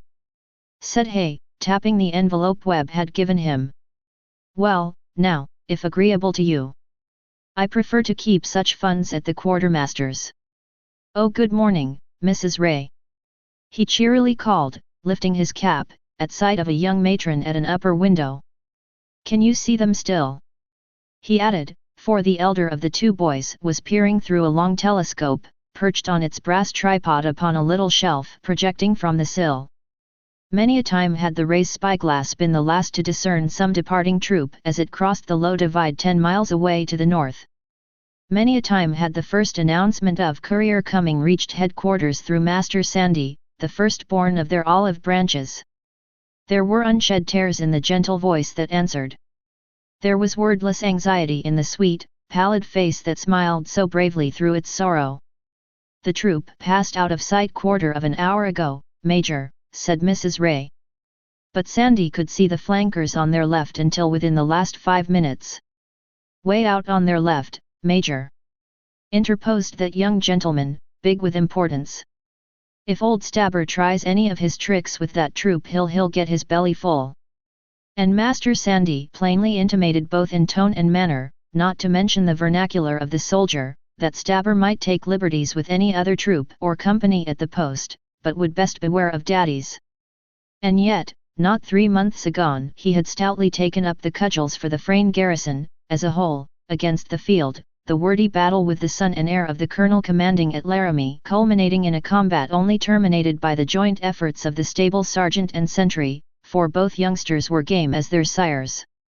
What Sandy Ray was now praying to see was an attack by Stabber's band upon the isolated troop, but Stabber, it may be said, knew a trick worth 10 of that. There was no sense in pitching into the Sorrel troop on even terms when by waiting another day, perhaps, and the answer of Lame Wolf to the appeal of his speedy messenger, he might outnumber and overwhelm them with 5 to 1. 38. "We should be hearing from Omaha and Laramie by 10 o'clock, Mrs. Ray," said the Major, reassuringly, "and I will send you word at once. And, of course, Corporal Ray," he continued, and now with martial formality addressing the lad at the telescope, "I can rely upon you to report at once in case you see anything suspicious toward the Big Horn." "Yes, sir," answered the boy, straightening up to attention. Then, scrupulously exchanging salutes, the old soldier and the young parted company, and the Major returned to receive the reports of the old and new officers of the day. These gentlemen were still with him, Captain Chu, of the infantry, and the senior first lieutenant for duty with the th. when Hay came hurrying up the boardwalk from the direction of the store. For reasons of his own, Webb had sent his orderly to the guardhouse to say to the officers in question that he would await them at his quarters instead of the little building known as the adjutant's office, in which were the offices of the commander, the record room in which were placed the desks of the sergeant major and his 3 clerks, and the sleeping rooms of the special duty soldiers. It had happened more than once in the past that garrison stories of matters not supposed to be known outside the office had been traced back to that desk room, and now Webb's questions of his old officer of the day, and his instructions to the new were not things he cared to have brooded about the post. He was listening intently to the captain's report of the sentry's observations during the night gone by when Hay reached the gate and stopped, not wishing to intrude at such a moment. "Come in, Mr. Hay," said the commander, cordially. "This all will interest you," and, thus bidden, the trader joined the soldiers 3 on the veranda, and some of the young people of the garrison, setting up their croquet arches on the parade, looked curiously toward the group, and wondered what should keep the old officer of the day so long. Sauntering down the walk, smiling radiantly upon the occupants of the various verandas that she passed, then beaming between times into the face of her smitten escort, her black eyes and white teeth flashing in the rare sunshine, Nanette Flower was gradually nearing the major's quarters. She was barely 20 yards away when, in obedience to some word of the major, Mr. Hay held forth 2 white packages that, even at the distance, could be recognized, so far as the outer covering was. 39. Concerned, as official envelopes. She was too far away, perhaps, to hear what was said. "It seems," began Webb, to his officers, as he mechanically opened the first packet, "that Field took fire at Wilkins's growls about the bother of keeping his funds, so the youngster stowed his money with Hay. He insisted on turning over everything before he left, so I receded to him. Let's see," he continued, glancing at the memorandum in his hand. $372.85 post fund, and $400 belonging to various enlisted men. I may as well count it in your presence." By this time the long, lean fingers had ripped open the package marked 400, and were extracting the contents, a sheet of official paper with figures and memoranda, and then a flat package, apparently, of currency. Topmost was a $5 treasury note, bottommost another of the same denomination. Between them, deftly cut, trimmed and sized, were blank slips of paper to the number of perhaps 30 and the value of not 1 century. With paling faces the officers watched the trembling fingers slash open the second, its flap, as was that of the first envelope, securely gummed, not sealed. A nickel or 2 and a few dimes slid out before the packet came. It was of like consistency with the first and of about the same value. Webb lifted up his eyes and looked straight into the amazed, almost livid, face of the trader. "My God! Major Webb," cried Hay, aghast and bewildered. "Don't look at me like that. No man on earth has ever accused me of a crime. This means that not only my stable but my safe has been robbed, and there is a traitor within my gates." Dr. Tracy, absorbed in contemplation of Mississippi Flower's radiant face, and in the effort to make his own words eloquent, had no ears for those of others. He never heeded the traitor's excited outburst. He only saw her suddenly flinch, suddenly pale, then sway. His ready arm was round her in a twinkling. In a twinkling she twisted free from the undesired clasp. "Just my foot turned, a pebble," she gasped. But when, all assiduity, Tracy would have seated her on the horseblock and examined the delicate ankle, she refused straightway, and with almost savage emphasis, and with rigid lips from which all loveliness had 40. Fled, bade him lead on home, where, despite protest and appeal, personal and professional, she dismissed him curtly. 41. Chapter 6. First sight of the foe. Ray's gallant half-hundred, as has been said, took the route for the north at break of day. Before them spread the open prairie, apparently level and unbroken for full 5 miles to the front and either flank, the distant slopes and ridges bounding the level expanse growing more distinct with every moment, and presently lighting up in exulting radiance in response to the rosy blushes of the eastward sky. Scorning the dusty stage road, the troop commander pointed to a distant height just visible against the northward horizon, bade the leading guide march straight on that, then gave the order right by twos, that he might the more readily note the gait and condition of every horse and the bearing and equipment of his rider. There was still time to weed out weaklings of either class should any such there be. Riding slowly along the left flank, one after another, he carefully scanned every man and mount in his little detachment, then, at quicker pace, passed around to the eastward side of the column, and as critically, carefully studied them from that point of view. A light of quiet satisfaction shone in his fine, dark eyes as he finished, for, next to his wife and children, that troop was Ray's supreme delight. The preliminary look-over by lantern light had been all sufficient. This later inspection on the move revealed not a steed amiss, not an item of equipment either misplaced or lacking. Steady as planets, barring the irrepressible tendency of some young, high-spirited horse to dance a bit until quieted by the monotony of the succeeding miles, at quick, light-hoofed walk, the sorrels tripped easily along in precise, yet companionable couples. 1 yard from head to croup, said the drill book of the day, and, but for that, the riders might have dropped their reins upon the pommel as practically unnecessary. But, for the first hour or so, at least, the tendency toward the rear of column was ever to crowd upon the file leaders, a proceeding resented, not infrequently, in less disciplined commands than Ray's, by well-delivered kicks, or at least such signs of equine disapprobation as switching tail or set back ears. But Ray's troop horses moved like so many machines, so constant and systematic had been their drill, and Ray's men rode in the perfection of uniform, so far as armament and equipment were concerned. Each greatcoat, precisely rolled, was strapped with its encircling poncho at the 42 pommel. Each blanket, as snugly packed, with the sidelines festooned upon the top, was strapped at the cantle. Lariat and picket pin, coiled and secured, hung from the near side of the pommel.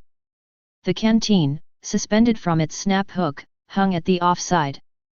Saddle bags, with extra horseshoes, nails, socks, underwear, brushes and comb, extra packages of carbine and revolver cartridges and minor impedimenta, equally distributed as to weight, swung from the cantle and underneath the blanket roll. From the broad, black leather carbine sling, over each trooper's left shoulder, the hard-shooting brown-barreled little Springfield hung suspended, its muzzle thrust, as was the fashion of the day, into the crude socket imposed so long upon our frontier fighters by officials who had never seen the West, save, as did a certain rider of renown, from a car window, thereby limiting their horizon.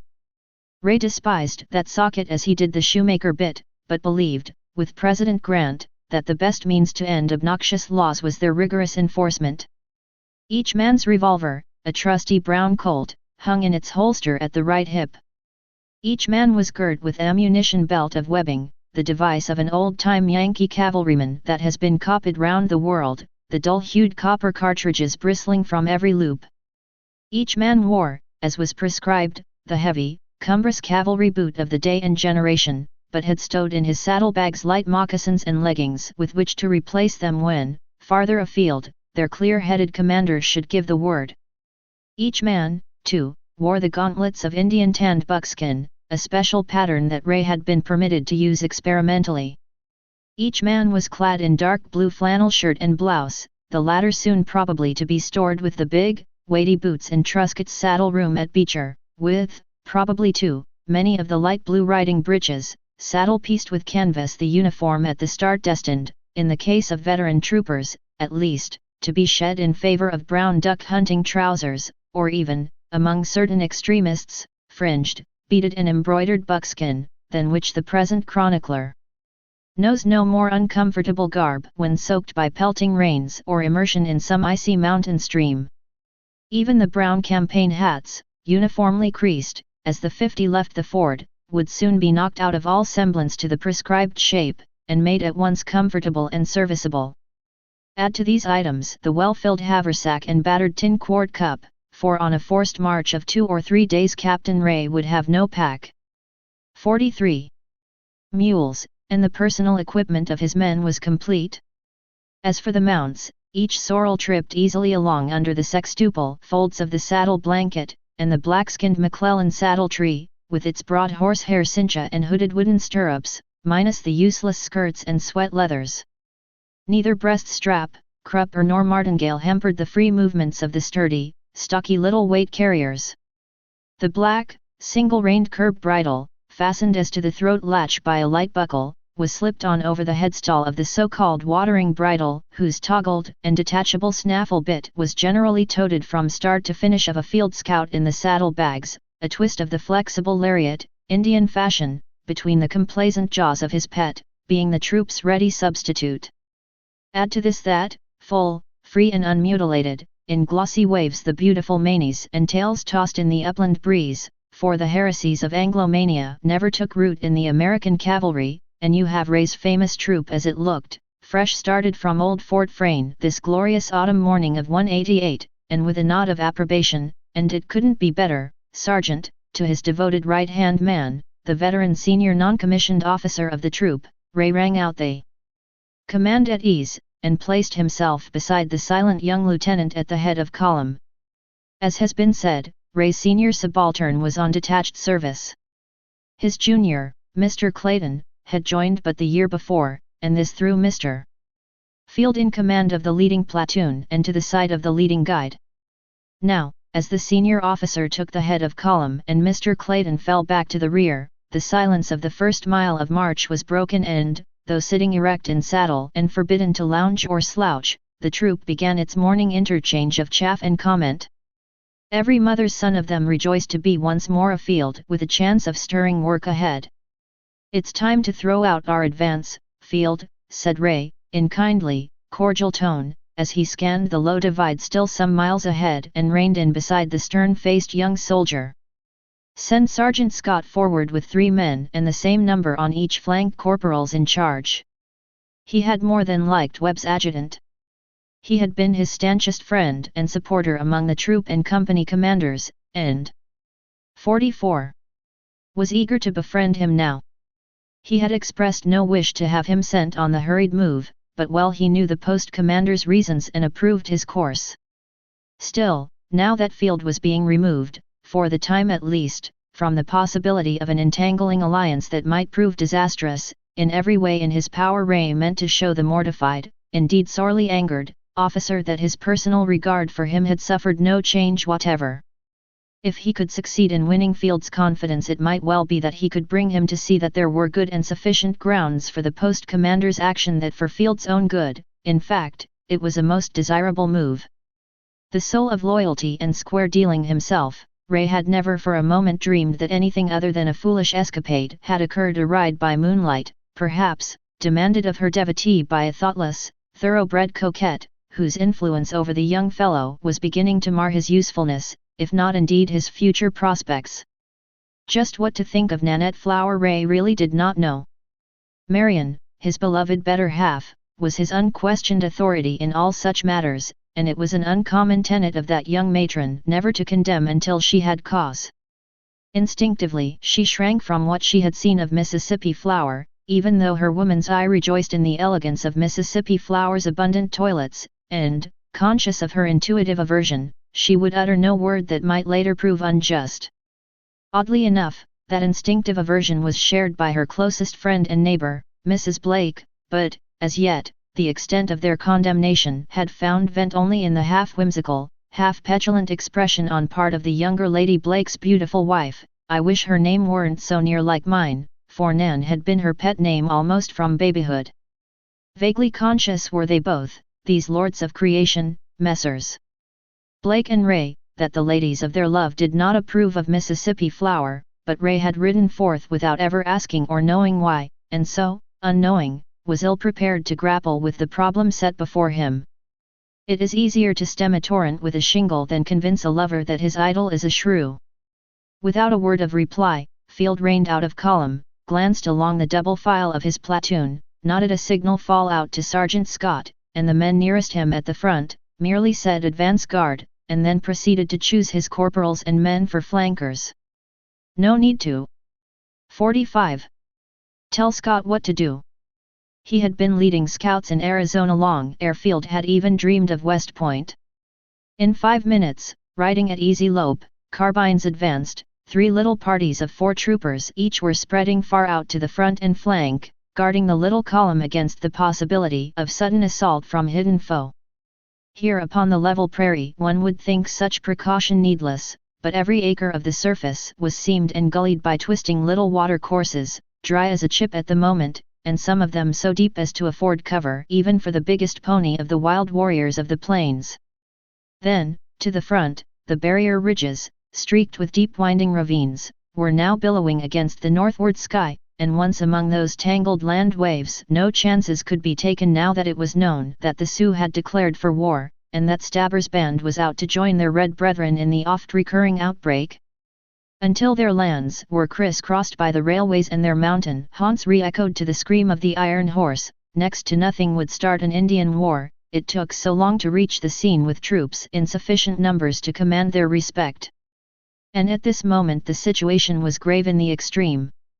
There had been bad blood and frequent collision between the cattlemen, herders, hustlers, especially hustlers, and the hunting parties of the Sioux and the northern Cheyenne, who clung to the Big Horn Range and the superb surrounding country with almost passionate love and with jealous tenacity. There had been aggression on both sides, then bloodshed, then attempts on part of frontier sheriffs to arrest accused or suspected red men, an equally determined and banded effort to prevent arrest of accused and identified whites. By due process of law, as administered in the days whereof we write, the Indian was pretty sure to get the worst of every difference, and therefore, preferred, not unnaturally, his own time-honored methods of settlement. In accordance therewith, had they scalped the sheriff's posse that had shot 2 of their young braves who had availed themselves of a purposely given chance to escape, and then in their undiscriminating zeal, the Sioux had opened fire from ambush on Plodder's hunting parties and the choppers at the wood camp, who defended themselves as best they could, to the end that more men, red and white, were killed. The Indians rallied in force and closed in about Fort Beecher, driving the survivors to shelter within its 46 guarded lines, and then, when Plodder needed every man of his force to keep the foe at respectful distance, so that his bullets could not reach the quarters occupied by the women and children at the post, there reached him by night a runner from the stage station far over to the southeast, on a dry fork of the Powder, saying that the north and southbound stages had taken refuge there, with only 10 men, all told, to stand off some 50 warriors, and therefore imploring assistance. Not daring to send a troop, Plodder called for volunteers to bear dispatches to Major Webb at Frayne, and Pat Kennedy, with half a dozen brave lads, had promptly stepped forward. Kennedy had managed to slip through the encircling Sioux by night, and to reach Fort Frayne after a daring and almost desperate ride. Then Ray was ordered forth, first to raise the siege at the stage station, then, either to hold that important relay ranch or go on to reinforce Plodder as his judgment and the situation might dictate. He knew enough of the stout adobe walls of the corral on the dry fork, and of the grit of the few defenders, to feel reasonably sure that, with ammunition, provisions and water in plenty, they could easily hold out a week if need be against the Sioux, so long as they fought on the defensive and the Indians were not strongly reinforced. He reasoned that Stabber and his people were probably gone to strengthen the attack, and that having an hour's start at least, and riding faster, they would get there somewhat ahead of him. But one of his own old sergeants, a veteran of 20 years in the cavalry, was now station master on the dry fork, and all the Sioux from the Platte to Paradise couldn't stampede old Jim Kelly. Many a forced march had Ray made in the past, and well he knew that the surest way to bring his horses into action, strong and sound at the finish, was to move slow and steady at the start, to move at the walk until the horses were calm and quiet, was his rule. Then on this bright September day would come the alternating trot and lope, with brief halts to reset saddles, then, later still, the call upon his willing men and mounts for sustained effort, and by sunset he and they could count on riding in, triumphant, to the rescue, even though Stabber himself should seek to bar the way. And that Stabber meant to watch the road, if not to block it, became evident before the head of column began the gradual ascent of Moccasin Ridge, from whose sharp crest the little band could take their last look, for the time, at least, at the distant walls of Frayne. Somewhere toward 47. 7:30 Corporal Connor's foremost man, far out on the left flank, riding suddenly over a low divide, caught sight of a bonneted warrior bending flat over his excited pony and lashing that nimble, fleet-footed creature to mad gallop in the effort to reach the cover of the projecting point of bluff across the shallow ravine that cut in toward the foothills. Stone, the trooper, lifted his campaign hat on high once, and then lowered his arm to the horizontal, hat in hand, pointing in the direction the darting savage was seen, and thus, without a syllable having been spoken at the front, word was passed in to Ray that one Indian had been sighted far out to the northwest. "They may try to hold us among the breaks of the Mini-Pusa," said he, to his still unreconciled second-in-command. Field had been civil, respectful, but utterly uncommunicative in his replies to the captain's repeated cordialities. Any attempt to even remotely refer to the causes that led to his being ordered out with the detachment had been met with chilling silence. Now, however, the foe had been seen and could be counted on to resist if his rallied force much exceeded that of the troop, or to annoy it by long-range fire if too weak to risk other encounter. The command halted one moment at the crest to take one long, lingering look at the now far-distant post beyond the Platte, then, swinging again into saddle, moved briskly down into the long, wide hollow between them and the next divide, well nigh 3 miles across, and as they reached the low ground and traversed its little draining gully, a muttered exclamation "Look there!" from the lips of the first sergeant, called their attention again to the far left front. Stone, the trooper who had reported the first Indian, had turned his horse over to the second man, as had the corporal on that flank, and together they were crouching up along the eastward face of a billowing hillock, while, straight to the front, Sergeant Scott, obedient to a signal from his left-hand man, was speeding diagonally along the rise to the north, for all 3 advance troopers had halted and 2 were cautiously dismounting. Ray watched one moment, with kindling eyes, then turned to his young chief of platoons. "Take your men, Field, and be ready to support. There's something behind that second ridge." 48. Chapter 7. Blood Will Tell. As Webb had predicted, even before 9 o'clock, came prompt, spirited response from Laramie, where the colonel had ordered the 4 troops to prepare for instant march, and had bidden the infantry to be ready for any duty the general might order. From Omaha, department headquarters, almost on the heels of the Laramie wire, came cheery word from their gallant chief, "Coming to join you noon train today. Cheyenne 1:30 tomorrow. Your action in sending Ray's troop approved.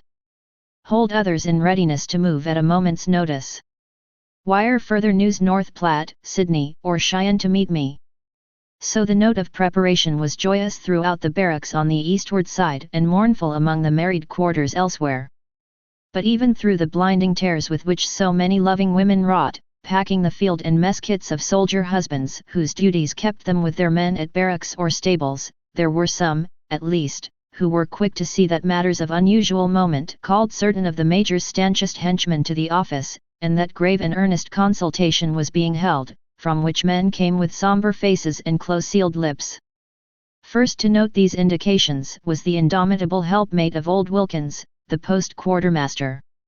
She had no dread on his account, for rheumatism and routine duties, as the official in charge of Uncle Sam's huge stack of stores and supplies, exempted her liege from duty in the field, and, even while lending a helping hand where some young wife and mother seemed dazed and broken by the sudden call to arms, she kept eyes and ears alert as ever, and was speedily confiding to first one household, then another, her conviction that there was a big sensation bundled up in the bosom of the post commander and his cronies, and she knew, she said, it was something about Field.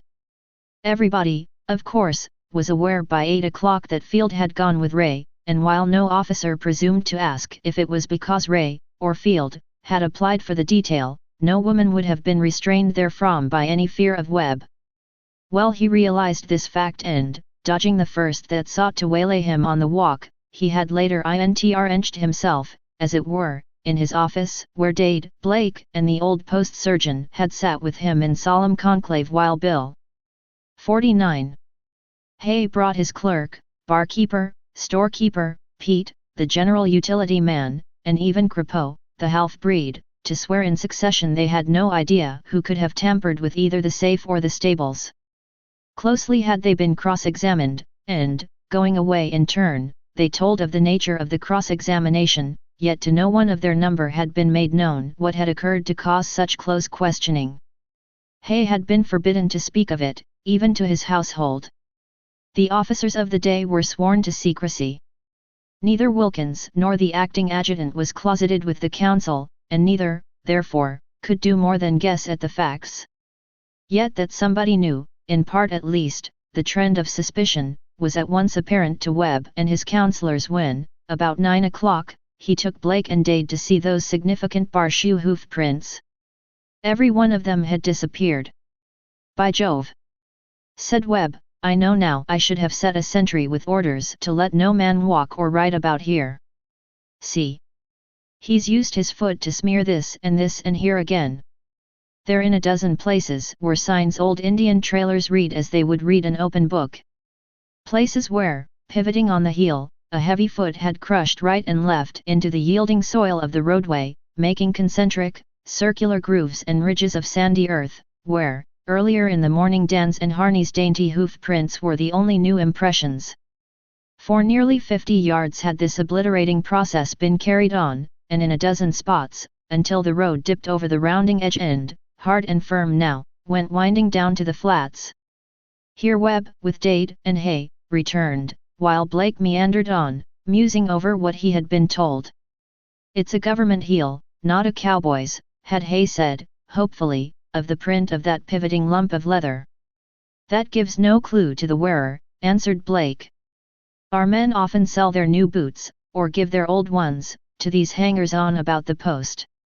So far as I'm concerned, the care with which the print has been erased is proof to me that the Major saw just what he said. Somebody about Hay's place was mighty anxious to cover his tracks. But a dozen somebodies besides the stab lemon hung there at all hours of the day, infesting the broad veranda, the barroom and stores, striving to barter the skin of coyote, skunk or beaver, or, when they had nothing to sell, pleading for an unearned drink. Half a dozen of these furtive 50 beetle-browed, swarthy sons of the prairie lounged there now, as the elder officers and the trader returned, while Blake went on his way, exploring. With downcast eyes he followed the road to and across a sandy watercourse in the low ground, and there, in 2 or 3 places found the fresh imprint of that same bar shoe, just as described by Webb. Then with long, swift strides he came stalking up the hill again, passing the watchful eyes about the corral without a stop, and only checking speed as he neared the homestead of the Hays, where, once again, he became engrossed in studying the road and the hard pathways at the side. Something that he saw, or fancied that he saw, perhaps a dozen yards from the trader's gate, induced him to stop, scrutinize, turn, and, with searching eyes, to cross diagonally the road in the direction of the stables, then again to retrace his steps and return to the eastward side. Just as he concluded his search, and once more went briskly on his way, a blithe voice hailed him from an upper window, and the radiant face and gleaming white teeth of Nanette Flower appeared between the opening blinds. One might have said he expected both the sight and question. "Lost anything, Captain Blake?" "Nothing but a little time, Mississippi Flower," was the prompt reply as, without a pause, the tall captain, raising his forage cap, pushed swiftly on. "But I've found something," muttered he to himself, between his set teeth, and within 5 minutes more was again closeted with the post commander. "You saw it?" asked Webb. "Yes. 3 or 4 places down in the arroyo. More than that. Where's Hay?" He broke off suddenly, for voices were sounding in the adjoining room. "Here, with Dade and the doctor." Then but Blake got no further. Breathless and eager, little Sandy Ray came bounding through the hallway into the presence of the officers. He could hardly gasp his news. 51. "Major, you told me to keep watch and let you know. There's a courier coming hard. Mother saw him too, through the spyglass. She says they see him, too, at Stabber's, and she's afraid." "Right!" cried Webb. "Quick, Blake, rush out half a dozen men to meet him. Those devils may indeed cut him off." "Thank you, my little man," he added, bending down and patting the dark curly head, as Blake went bounding away. "Thank you, Sandy. I'll come at once to the bluff. We'll save him." Never you fear. In less than no time, one might say, all Fort Frayne seemed hurrying to the northward bluff. The sight of tall Captain Blake bounding like a greyhound toward his troop barracks, and shouting for his first sergeant, of Major Webb almost running across the parade toward the flagstaff, of Sandy rushing back to his post at the telescope, of the adjutant and officer of the day tearing away toward the stables, where many of the men were now at work, were signs that told unerringly of something stirring, probably across the Platte. As luck would have it, in anticipation of orders to move, the troop horses had not been sent out to graze, and were still in the sunshiny corrals, and long before the news was fully voiced through officers Rowe, Blake and 6 of his men were in saddle and darting away for the ford, carbines advanced the instant they struck the opposite bank. From the bluff Webb had shouted his instructions. We could see him a moment ago, for half a dozen field glasses were already brought to bear, 6 miles out, far east of the road. Feel well out to your left to head off any of Stabber's people. 3 of them have been seen galloping out already. Aye, sir, came the answering shout, as Blake whirled and tore away after his men. There had been a time in his distant past when the Navy, not the Army, was his ambition, and he still retained some of the ways of the sea. Just as Webb feared, some few of Stabber's young warriors had been left behind, and their eagle-eyed lookout had sighted the far-distant courier almost as soon as Sandy's famous telescope. Now they were hastening to head him off. But he seemed to have totally vanished. Level as appeared the northward prairie from the commanding height on which stood the throng of eager 52 watchers. It was in reality a low, rolling surface like some lazily heaving sea that had become suddenly solidified. Long, broad, shallow dips or basins lay between broad, wide, far-extending, yet slight, upheavals.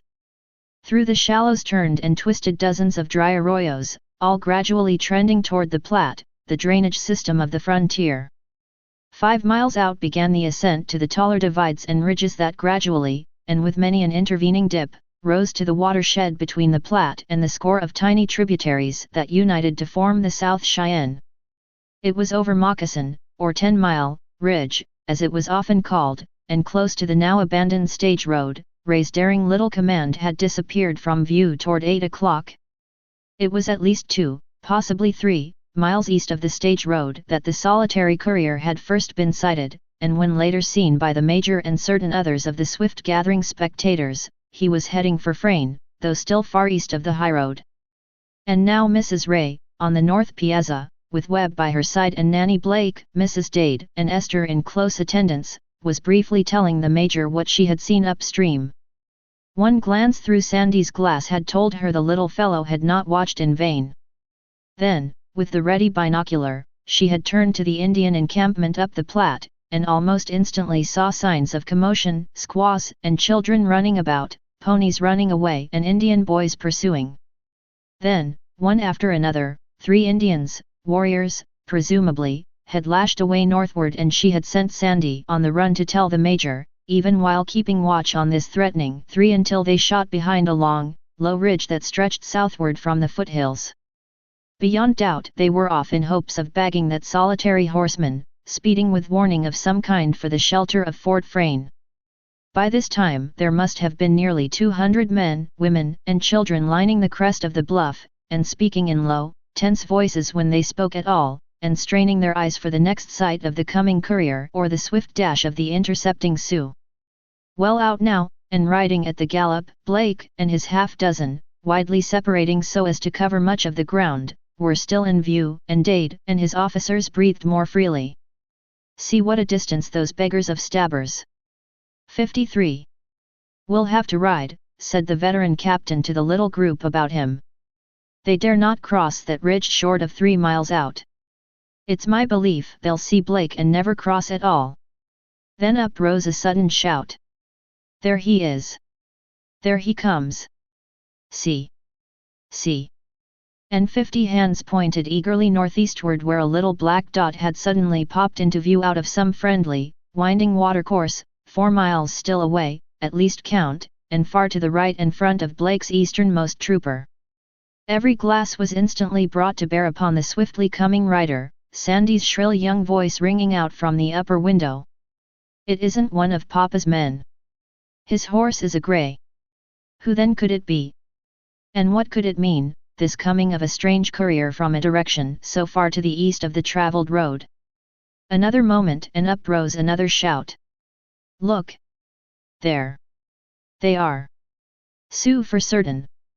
And from behind a little knob or knoll on the meridian ridge 3 other black dots had swept into view and were shooting eastward down the gradual slope. Another moment and they were swallowed up behind still another low divide, but in that moment they had seen and been seen by the westernmost of Blake's men, and now, one after another as the signals swept from the left, the 7 swerved. Their line of direction had been west of north.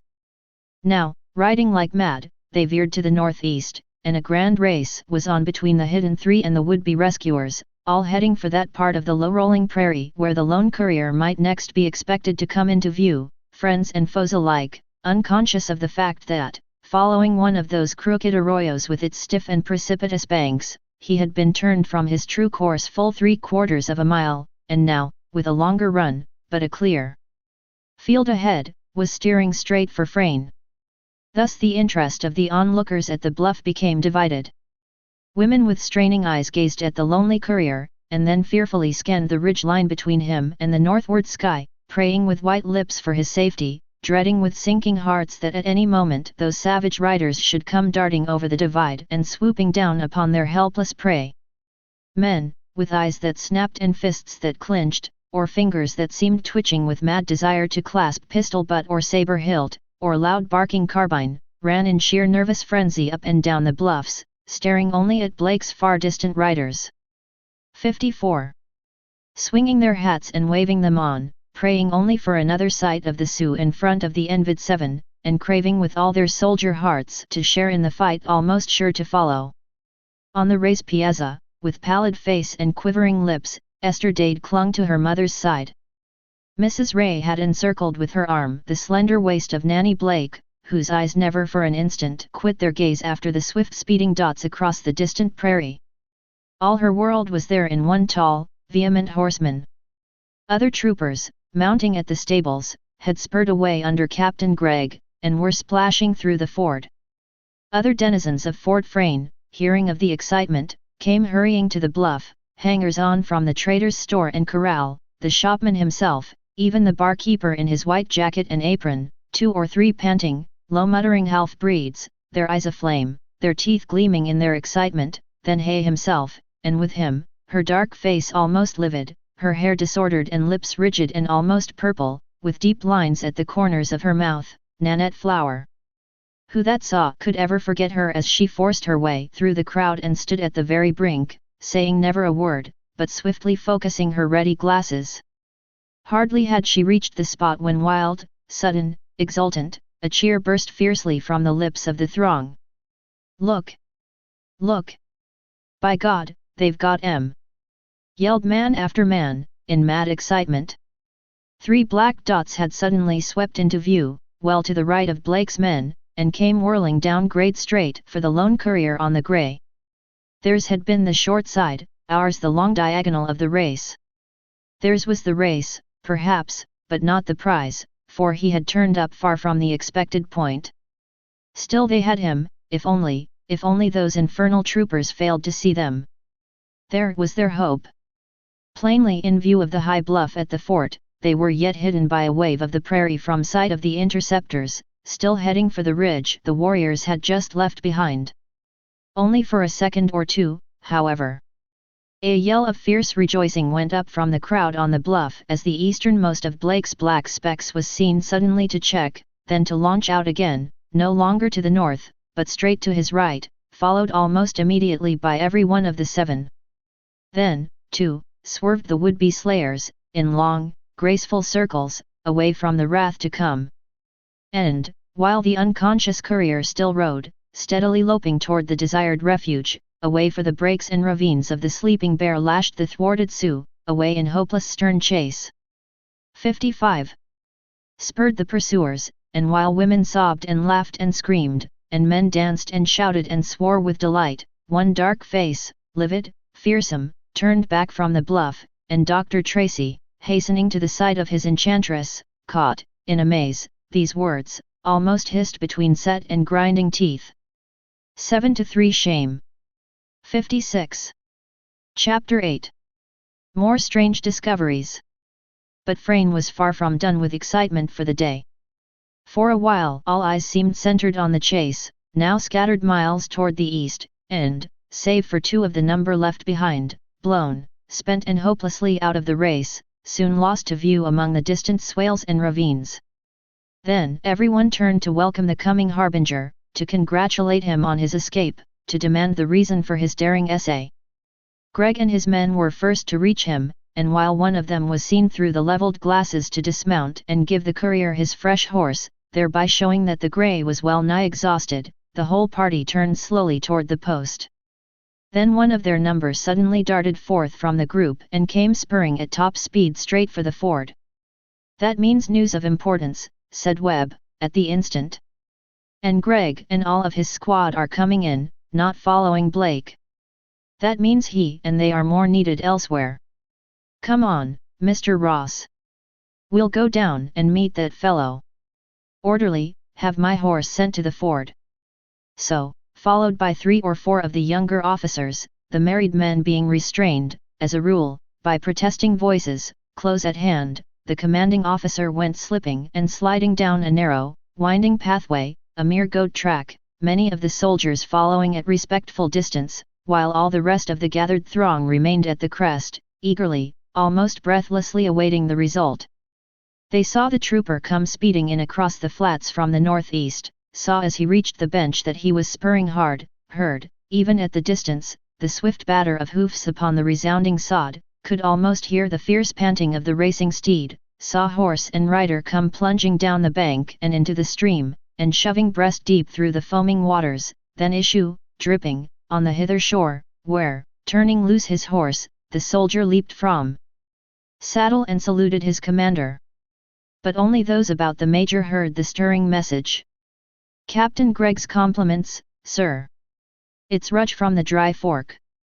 Sergeant Kelly feared that Kennedy hadn't got through, for most of Lame Wolf's people pulled away from the fork yesterday morning, coming this 57 way, and the sergeant thought it was to unite with Stabber to surround any small command that might be sent ahead from here. Rudge was ordered to make a wide sweep to the east, so as to get around them, and that's what took him so long. He left not 2 hours after Kennedy. In spite of his years of frontier service and training in self-control, Webb felt, and others saw, that his face was paling.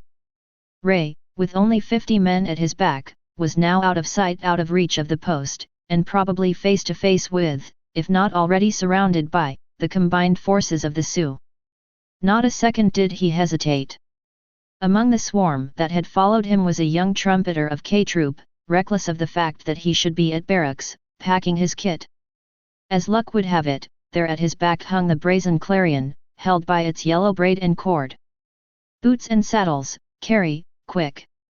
ordered the major, and as the ringing notes re-echoed from bluff and building wall and came laughing back from the distant crags at the south, the little throng at the bank and the crowd at the point of the bluff had scattered like startled coveys, the men full run for the barracks and stables, never stopping to reason why. Nearly half an hour later, grey-haired Captain Dade stood at the point of bluff near the flagstaff, Esther, pale and tearful, by his side, waving adieu and Godspeed to Webb, who had halted in saddle on reaching the opposite bank and was watching his little column through the ford, 3 stanch troops, each about 60 strong, reinforced by half a dozen of Ray's men left behind in the forward rush at dawn, but scorning disqualification of any kind now that danger menaced their beloved captain and their comrades of the Sorrel troop. In all the regiment no man was loved by the rank and file as was Billy Ray. Brilliant soldiers, gifted officers, sterling men were many of his comrades, but ever since he first joined the TH on the heels of the Civil War, more than any one of its commissioned list, Ray had been identified with every stirring scout and campaign, fight, or incident in the regimental history. Truscott, Blake, Hunter, and Gregg among the junior captains had all had their tours of detached duty instructing at West Point, recruiting in the big eastern cities, serving as aide-de-camp to some general officer, but of Ray it could be said he had hardly been east of the Missouri from the day he joined until his wedding day, and only rarely and briefly since that time. More than any officer had he been prominent in scout after scout. 58. Arizona, Mexico, Texas, the Indian Territory, Kansas, Colorado, Nebraska, Wyoming, the Dakotas, Montana, even parts of Idaho and Utah he knew as he used to know the roads and runways of the bluegrass region of his native state. From the British line to the Gulfs of Mexico and California he had studied the West. The regiment was his home, his intense pride, and its men had been his comrades and brothers.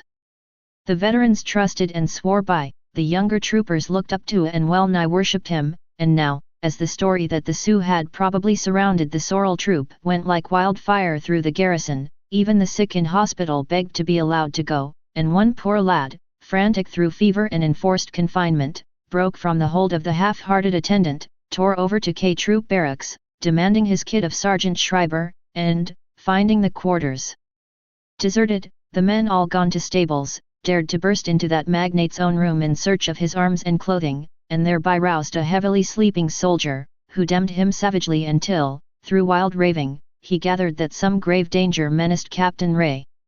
Even his befuddled senses could fathom that. And while guards and nurses bore the patient, shrieking and struggling, back to hospital, Kennedy soused his hot head in the cooling waters of their frontier lavatory and was off like a shot to the stables.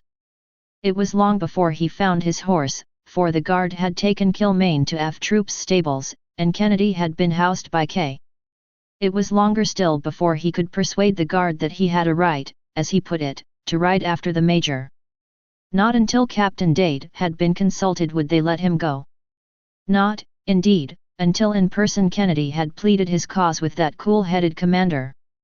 Dade noted the flushed and swollen face, but reasoned that nothing would more speedily shake the whiskey from his system than a long gallop in that glorious air and sunshine.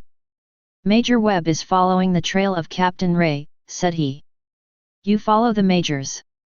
You can't miss him, and there are no more Indians now to interpose. You should catch him by noon, then give him this." This was a copy of a late dispatch just in from Laramie, saying that the revolt had reached the Sioux at the agencies and reservations on the White Earth, and would demand the attention of every man at the post. No reinforcement, therefore, could be looked for from that quarter until 59. The general came. It was no surprise to Dade. It could be none to Webb, for old Red Cloud had ever been an enemy, even when bribed and petted and fed and coddled in his village on the Wakbaskaka. His nephew led the bolt afield. No wonder the old war chief backed him with abundant food, ammunition, and eager warriors sent from home. But it was after 11 when Kennedy drove his still-wearied horse through the Platte and, far to the north, saw the dun dust cloud that told where Webb's little column was trotting hard to the support of the sorrels. His head was aching and he missed the morning draught of soldier coffee. He had eaten nothing since his cold lunch at the Major's, and would have been wise had he gone to Mistress McGann and begged a cup of the fragrant Java with which she had stimulated her docile master ere he rode forth, but the one idea uppermost in Kennedy's muddled brain was that the sorrels were trapped by the Sioux and every trooper was needed to save them.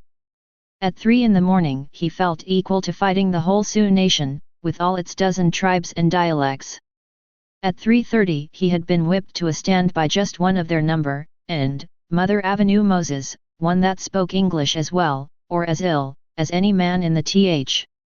Sore in soul and body was Kennedy, and sore and stiff was his gallant bay, Kilmaine, when these comrades of over 3 years' service shook the spray of the Platte from their legs and started doggedly northward on the trail. Northward they went for full 3 miles, Kilmaine sulky and protesting. The dust cloud was only partially visible now, hidden by the ridge a few miles ahead, when, over that very ridge, probably 4 miles away to the right front, Kennedy saw coming at speed a single rider, and reined to the northeast to meet him. Blake and his men had gone far in that direction. 2 of their number, with horses too slow for a chase after nimble ponies, had, as we have seen, drifted back, and joined, unprepared though they were for the field, the rear of Webb's column. But now came another, not aiming for Webb, but heading for Frayne. It meant news from the chase that might be important. It would take him but little from the direct line to the north, why not meet him and hear? Kennedy reined to the right, riding slowly now and seeking the higher level from which he could command the better view. 60. At last they neared each other, the little Irish veteran, sore-headed and in evil mood, and a big, wild-eyed, scare-faced trooper new to the frontier, spurring homeward with panic in every feature, but rejoicing at sight of a comrade soldier. "Get back, get back!" he began to shout, as soon as he got within hailing distance. "There's 1,000,000 Indians just over the ridge. They've got the captain." "What captain?" yelled Kennedy, all ablaze at the instant. "Spake up, yes Shivarin loon." "Blake. He got way ahead of us." "Then it's to him you should be runnin', not home, ya cur. Turn about now. Turn about or I'll," and in a fury Pat had seized the other's rein, and, spurring savagely at Kilmaine, both horses instantly waking, as though responsive to the wrath and fervor of their little master, he fairly whirled the big trooper around and, despite fearsome protests, bore him onward toward the ridge, swift questioning as they rode. How came they to send a rookie on such a quest? Why, the rookie gasped in explanation that he was on stable guard, and the captain took the first 6 men in sight. How happened it that the captain got so far ahead of him? There was no keepin' up with the captain. He was on his big, raw-boned race horse, chassin' 3 Indians that was firin' and had hit Meisner, but there was still 3 of the troop to follow him, and the captain ordered come ahead, until all of a sudden, as they filed round a little knoll, the 3 Indians they'd been chassin' turned about and let 'em have it, and down went another horse, and Corporal Feeney was killed sure, and he, the poor young rookie, saw Indians in every direction, comin' straight at 'em, and what else could he do but gallop for home and help? All this, told with much gasping on his part, and heard with much blasphemy by Kennedy, brought the strangely assorted pair at swift gallop over the springy turf back along the line of that panicky, yet most natural retreat. Twice would the big fellow have broken away and again spurred for home, but the little gamecock held him savagely to his work, and so, together, at last they neared the curtaining ridge. "Now, damn you!" howled Kennedy, "whip out your carbine and play you're a man till we see what's in front. And if ye play 61. False, the first shot from this barker, with a slap at the butt of his Springfield, goes through your heart." And this was what they saw as, together, they rounded the hillock and came in view of the low ground beyond. Halfway down the long, gradual slope, in a shallow little dip, possibly an old buffalo wallow, 2 or 3 horses were sprawled, and a tiny tongue of flame and blue smoke spitting from over the broad, brown backs told that someone, at least, was on the alert and defensive. Out on the prairie, 300 yards beyond, a spotted Indian pony, heels up, was rolling on the turf, evidently sorely wounded. Behind this rolling parapet crouched a feathered warrior, and farther still away, sweeping and circling on their mettlesome steeds, 3 more savage braves were darting at speed. Already they had sighted the coming reinforcements, and while 2 seemed frantically signaling toward the northwest, the third whirled his horse and sped madly away in that direction. "Millions, be damned!" yelled Kennedy. "There's only 3. Come on, yes gut!" And down they went, full tilt at the Sioux, yet heading to cover and reach the beleaguered party in the hollow. Someone of the besieged waved a hat on high. 2 more carbines barked their defiance at the feathered foe, and then came a pretty exhibit of savage daring and devotion. Disdainful of the coming troopers and of the swift fire now blazing at them from the pit, the 2 mounted warriors lashed their ponies to mad gallop and bore down straight for their imperiled brother, crouching behind the stricken pinto. Never swerving, never halting, hardly checking speed, but bending low over and behind their chargers' necks, the 2 young braves swept onward, and with wild whoop of triumph, challenge, and hatred, gathered up and slung behind the rider of the heavier pony the agile and bedizened form on the turf, then circled away, defiant, taunting, gleeful, yes, and even more, with raging eyes. Kennedy sprang from saddle and, kneeling, drove shot after shot at the scurrying pair. 2 of the 3 troopers at the hollow followed suit. Even the big, blubbering lad so lately crazed with fear unslung his weapon and fired thrice into empty space, and a shout of wrath and renewed challenge to come back and fight it out rang out after the Sioux, for to the amaze of the lately besieged, to the impotent fury of the 62 Irishman, in unmistakable, yet mostly unquotable, English, the crippled warrior was yelling mingled threat and imprecation. "Who was it, Kennedy, and where did you ever see him before?" A moment later, demanded Captain Blake, almost before he could grasp the Irishman's hands and shower his thanks, and even while stanching the flow of blood from a furrow along his sunburnt cheek. "What's that he said about eating your heart?" And Kennedy, his head cleared now through the rapture of battle, minded him of his promise to Field, and lied like a hero. "Sure, how should I know him, sor? They're all of the same spit." "But, he called you by name." "I heard him plainly." "So did Meisner, here," protested Blake. "Hello, what have you there, Corporal?" he added, as young Feeney, the surely killed, came running back, bearing in his hand a gaily ornamented pouch of buckskin, with long fringes and heavy crusting of brilliant beads. "Picked it up by that pony yonder, sir," answered the corporal, with a salute. "Beg pardon, sir, but will the captain take my horse? His is hit too bad to carry him." Two, indeed, of Blake's horses were crippled, and it was high time to be going. Mechanically he took the pouch and tied it to his waist belt. "Thank God no man is hurt," he said. "But now back to Frayne. Watch those ridges and be ready if a feather shows, and spread out a little, don't ride in a bunch." But there was bigger game miles to the west, demanding all the attention of the gathered Sioux.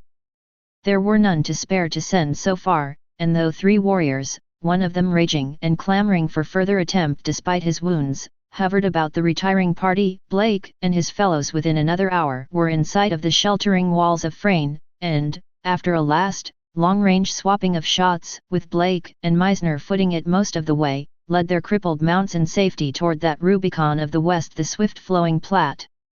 They were still 3 miles out when Blake found leisure to examine the contents of that beaded pouch, and the first thing drawn from its depths was about the last a Christian would think to find in the wallet of a Sioux, a dainty little billet, scented with wood violet, an envelope of delicate texture. 63. Containing a missive on paper to match, and the envelope was addressed in a strange, angular, characteristic hand that Blake recognized at once, to a man of whom, by that name at least, he had never heard before. Mr. Ralph Morrow. Enville. 64.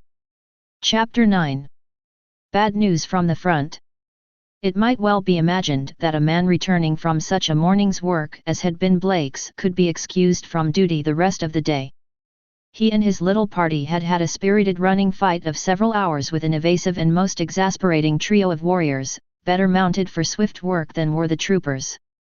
He had managed eventually to bring down one of the Indians who lingered a little too long within short range of the carbines, but it was the pony, not the rider, that they killed.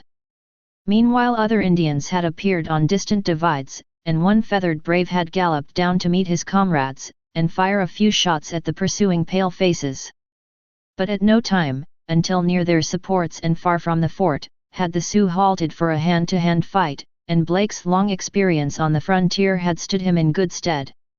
He saw they were playing for one of 2 results, either to lure him and his fellows in the heat of pursuit far round to the northwest, where were the united hundreds of lame wolf and stabber stalking that bigger game, or else to tempt Blake himself so far ahead of his fellows as to enable them to suddenly whirl about, cut him off, and, 3-on-1, finish him then and there, then speed away in frenzied delight, possessors of a long-coveted scalp. They well knew Blake, almost as well as they did Ray. Many a year he had fought them through the summer and fed them through the winter. They, their squaws and papooses, had fattened on his bounty when the snows were deep and deer were gone, and their abundant rations had been feasted or gambled away. Many of their number liked him well, but now they were at the war game again, and, business is business with the Aborigines. Blake was a big chief, and he who could wear at his belt the scalp of so prominent a pale-face leader would be envied among his people. Long Legs, as they called him, however, was no fool. Brave and zealous as he was, Blake was not rash. He well knew that unless he and his few men kept together they would simply play into the hands of the Indians. It would have been easy for him, with his big racer, to outstrip his little party and close with the Sioux. Only one of the troopers had a horse that could keep pace with Pyramus, but nothing he could gain by such a proceeding would warrant the desperate risk. Matchless as we 65. Have reason to believe our men, we cannot so believe our mounts.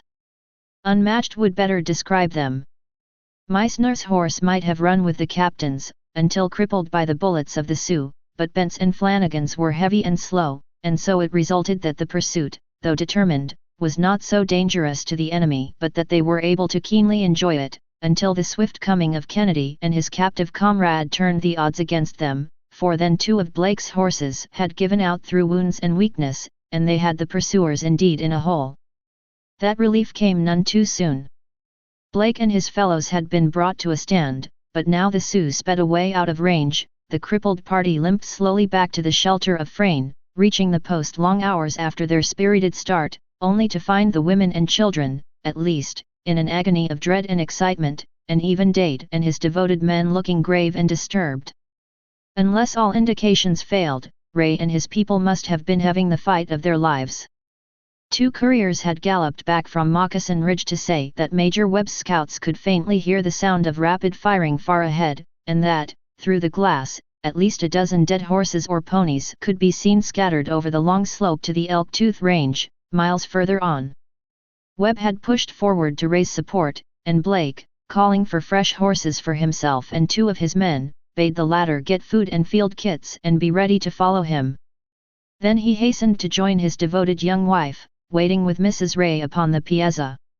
Dade, who had met him at the ford, had still much to tell and even more to hear, but at sight of those 2 pale, anxious faces, lifted his cap and called out cheerily, "I hand him over to you, Mrs. Blake, and we'll see him later," then turned and went to his own doorway, and took Esther's slender form in his strong arms and kissed the white brow and strove to think of something reassuring to say, and never thought to ask Blake what he had in that fine Indian tobacco pouch swinging there at his belt, for which neglect the tall captain was more than grateful. It was a woman's letter, as we know, and that, he argued, should be dealt with only in a woman's way. Sorely puzzled as Blake had been by the discovery, he had been able on the long homeward march, walking until in sight of Frayne and safety, then galloping ahead on the corporal's horse, to think it out, as he said, in several ways. Mississippi Flower had frequently ridden up the valley and 66. Visited the Indian village across the Platte. Mississippi Flower might easily have dropped that note, and some squaw, picking it up, had surrendered it to the first red man who demanded it, such being the domestic discipline of the savage. The Indian kept it, as he would any other treasure trove for which he had no use, in hopes of reward for its return, said Blake. It was queer, of course, that the Indian in whose pouch it was found should have been so fluent a speaker of English, yet many a Sioux knew enough of our tongue to swear volubly and talk 10 words of vengeance to come. There were several ways, as Blake reasoned, by which that letter might have got into the hands of the enemy. But at any rate, with everything said, it was a woman's letter. He had no right to read it. He would first confide in his wife, and, if she said so, in Mrs. Ray. Then what they decided should decide him. But now came a new problem. Despite the long morning of peril and chase and excitement, there was still much more ahead. His men were in saddle, his troop was afield, the foe was in force on the road to the north, the battle, mayhap, was on at the very moment, and Frayne and home was no place for him when duty called at the distant front. Only, there was Nan, silent, tremulous, to be sure, and with such a world of piteous dread and pleading in her beautiful eyes. It was hard to have to tell her he must go again and at once, hard to have to bid her help him in his hurried preparations, when she longed to throw herself in his arms and be comforted. He tried to smile as he entered the gate, and thereby cracked the brittle, sun-dried court plaster with which a sergeant had patched his cheek at the stables. The would-be gladsome grin started the blood again, and it trickled down and splashed on his breast where poor Nan longed to pillow her bonny head, and the sight of it, despite her years of frontier training, made her sick and faint. He caught her in his left arm, laughing gaily, and drew her to the other side. "Got the mate to that scoop of Billy's," he cried, holding forth his other hand to Mrs. Ray. "'Tisn't tea so deep, perhaps, but 'twill serve," 'Twill do, and I'll crow over him tonight. Come in with us, Mrs. Ray. I've something to show you. 1 minute, said that wise young matron. Let me tell the children where to find me. Sandy and Billy are on post at the telescope. They wouldn't leave it even for luncheon. With that she vanished, and husband and wife were alone. 67. You must go, Gerald, she sobbed. I know it, but isn't there some way? Won't Captain Dade send more men with you? If he did, Nan, they'd only hamper me with horses that drag behind. Be brave, little woman. Webb has swept the way clear by this time. Come, I need your help. And the door closed on the soldier and his young wife. They never saw that Nanette Flower, in saddle, was riding swiftly up the row, and, for the first time since her coming to Frayne, without an escort. Dade reappeared upon his front gallery in time to greet her, but Esther, after one quick glance, had darted again within. Dade saw unerringly that Mississippi Flower was in no placid frame of mind.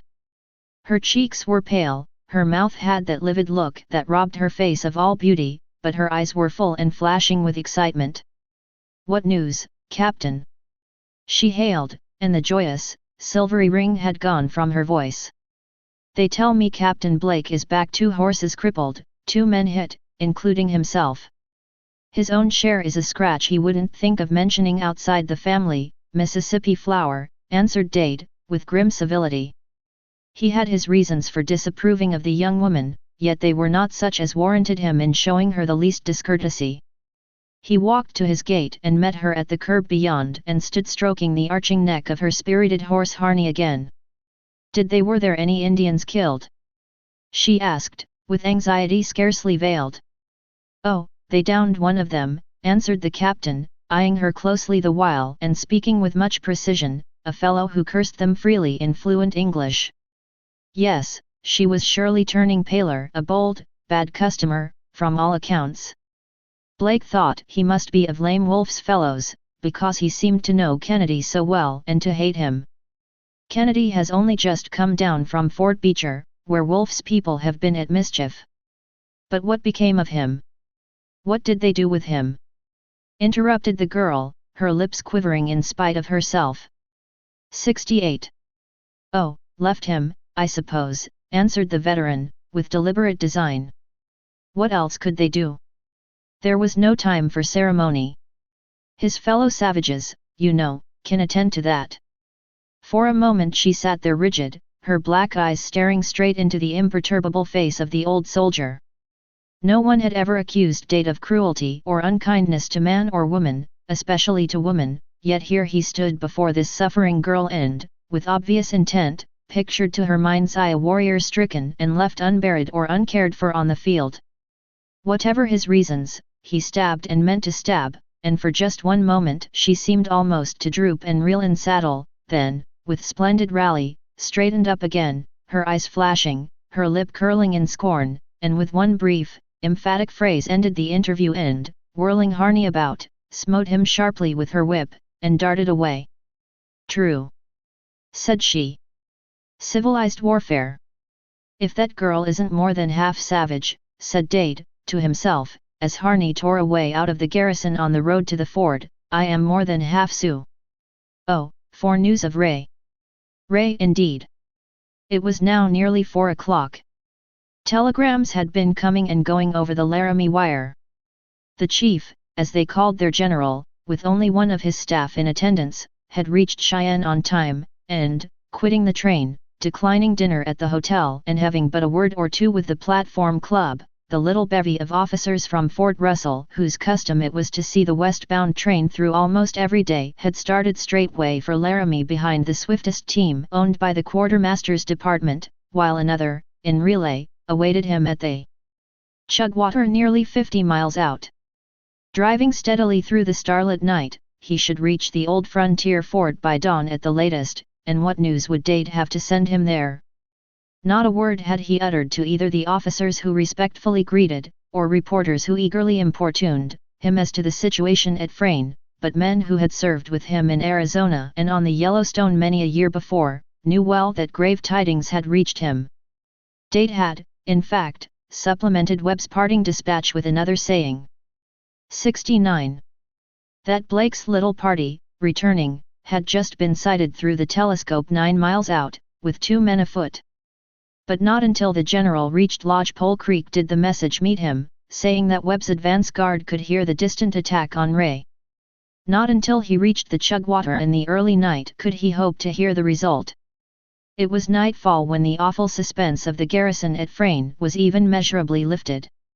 Blake, with 3 troopers at his back, had then been gone an hour, and was lost in the gloaming before Dr. Tracy's orderly, with a face that plainly told the nervous tension of his 2 hours' ride, left his reeking, heaving horse at the stables and climbed the steep path to the flagstaff, the shortest way to the quarters of the commanding officer.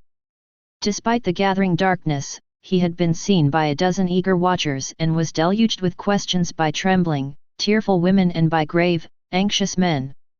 "There's been a fight, that's all I know," he said. "I was with the pack mules and the ambulances and didn't get to see it. All I saw was dead ponies way out beyond 10 Mile Ridge." "Where's the major, I mean the captain?" "No." The orderly didn't know who was killed or wounded, or that anybody was killed and wounded.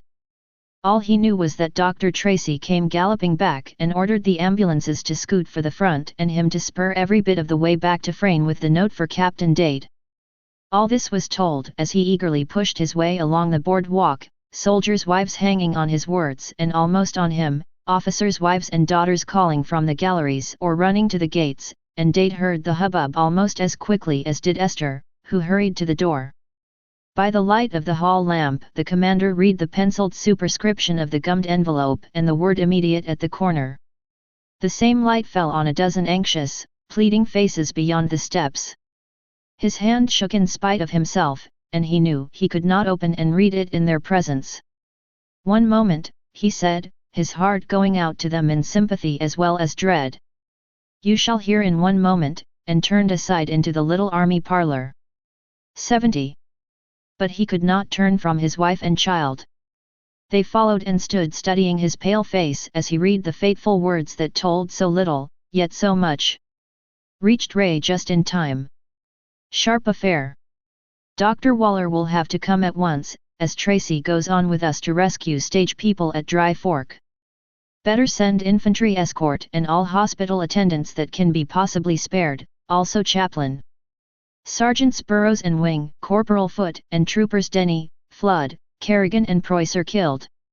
Many wounded. Lieutenant Field seriously. Webb. 71. Chapter 10. I'll never go back. A sharp affair indeed was that of this September day, a fight long talked of on the frontier if soon forgotten in the States. Obedient to his orders to push to the relief of the imperiled party on the Dry Fork, Ray had made good time to Moccasin Ridge, even though saving horses and men for the test of the later hours. Well, he knew his march would be watched by some of Stabber's band, but little did he dream at starting that Indian strategy would take the unusual form of dropping what promised to be a sure thing, leaving the people at the stage station to the guardianship of less than a dozen braves, and launching out with a big band to aid a little one in attack on one lone detachment that might not come at all. But Lame Wolf reasoned that the people penned at the stage station were in no condition to attempt escape. They were safe whenever he chose to return to them, and Lame Wolf knew this of Stabber, that he had long been a hanger-on about the military reservations, that he had made a study of the methods of the white chiefs, that he was able to almost accurately predict what their course would be in such event as this, and that Stabber had recently received accessions whose boast it was that they had information at first hand of the white chief's plans and intentions. Stabber had sent swift runners to Lame Wolf urging him to bring his warriors to aid him in surrounding the first troops sent forth from Frayne. Stabber had noted, year after year, that it was the almost invariable policy of our leaders to order a small force at the start, and then, when that was crushed, to follow it with the big one that should have been sent in the first place. Kennedy's successful coming was known to Stabber quite as soon as it was to Webb. It may well be that Stabber let him through, feeling confident what the result would be, and then, despite a certain jealousy, not confined entirely to savage rival leaders, Lame Wolf had confidence in Stabber's judgment.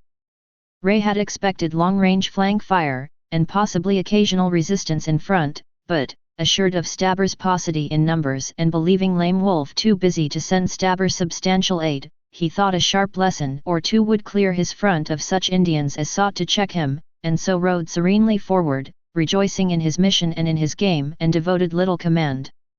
72. Something beyond that second ridge, he had said to Field, in sending him forward with the bulk of the platoon, and Field, who had been silent and brooding, woke at the summons and nation at the scent of danger, spurred swiftly ahead to join the advance and see for himself what manner of hindrance awaited them, leaving the baker's dozen of his platoon to trot steadily on under lead of its sergeant, while Ray, with his trumpeter, followed midway between his advance and Clayton's platoon, and held in reserve. Ordinarily Ray would himself have ridden to the far front and personally investigated the conditions, but he was anxious that Field should understand he held the full confidence of his temporary commander. He wished Field to realize that now he had opportunity for honorable distinction, and a chance to show what was in him and, having sent him forward, Ray meant to rely on his reports and be ready to back, if possible, his dispositions. Nothing so quickly demolishes prejudice in garrison as prowess in the field. Not infrequently has an officer gone forth under a cloud and returned under a crown. It is so much easier to be a hero in a single fight than a model soldier through an entire season, at least it was so in the old days. But the moment, leaving his horse with the others along the slope, had gone crouching to the crest, he leveled his glasses for one look, then turned excitedly and began rapid signals to his followers. Presently a young trooper came charging down, making straight for Ray. "The lieutenant's compliments," said he, "but there's a dozen Sioux in sight, and he wishes to know shall he charge." "A dozen Sioux in sight?" That was unusual. Ordinarily the Indian keeps in hiding, lurking behind sheltering crests and ridges in the open country, or the trees and underbrush where such cover is possible. "A dozen in sight? How far ahead, Murray?" asked the captain, as he shook free his rein and started forward at the gallop. "Did you see them yourself?" "Yes, sir. Most of 'em were bunched by the road's lances at something or other. They must ha' been watching us, for they only quit the ridge just before we came up. Then they skedaddled." The vernacular of the Civil War days, long since. 73. Forgotten except about the few veteran soldiers' homes in the East, was still in use at times in regiments like the Th, which had served the 4 years through with the Army of the Potomac. Old sergeants give the tone to younger soldiers in all the customs of the service. The captain and the 2 men now with him had caught up with Field's swift trotting support by this time, and the eyes of the men kindled instantly at sight of their leader speeding easily by, cool, confident and as thoroughly at home as though it were the most ordinary skirmish drill. Those who have never tried it, do not quite realize what it means to ride in closed ranks and compact column, silent and unswerving, straight forward over open fields toward some equally silent crest, that gives no sign of hostile occupancy, and yet may suddenly blaze with vengeful fires and spit its hissing lead into the faces of the advancing force. Even here where the ridge was already gained by 2 or 3 of the advance, proving, therefore, that the enemy could not be in possession, men saw by the excitement manifest in the signals of the lieutenant, and indeed of Sergeant Scott, who had spent 15 years in the ranks, that Indians must be close at hand. The crest was barely 500 yards in front of the section, and they were still bunched, a splendid mark if the foe saw fit by sudden dash to regain the ridge and pour in rapid fire from their magazine rifles. Every ward of the nation, as a rule, had his Winchester or Henry, about a 6-to-1 advantage to the red men over the sworn soldier of the government in a short-range fight.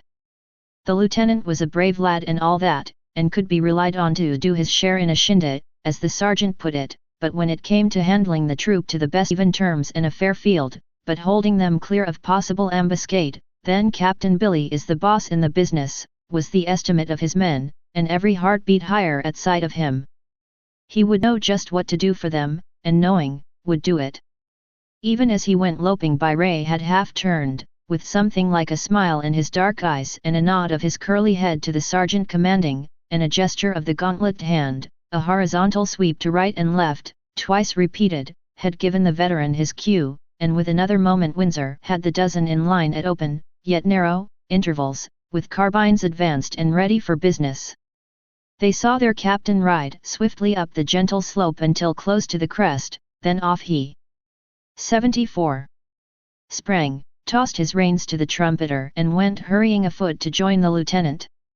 They saw him kneeling as though to level his glasses and look fixedly forward, saw Field run back to his horse and mount in a twinkling, saw him whirl about as though coming to place himself at their head, yet rein in at once his charger's 4 feet ploughing the turf at some word from their leader. Field was eager to charge, but Ray had seen for himself and for his men, and Ray said, "No." Another moment and all at the front were again in saddle. Field back with the advance, Ray coolly seated astride his pet sorrel, scouting a second ridge, far to the north, with his glasses, and sending, as before, Scott and his 3 troopers straight on to the front, and signaling to the flankers to continue the move.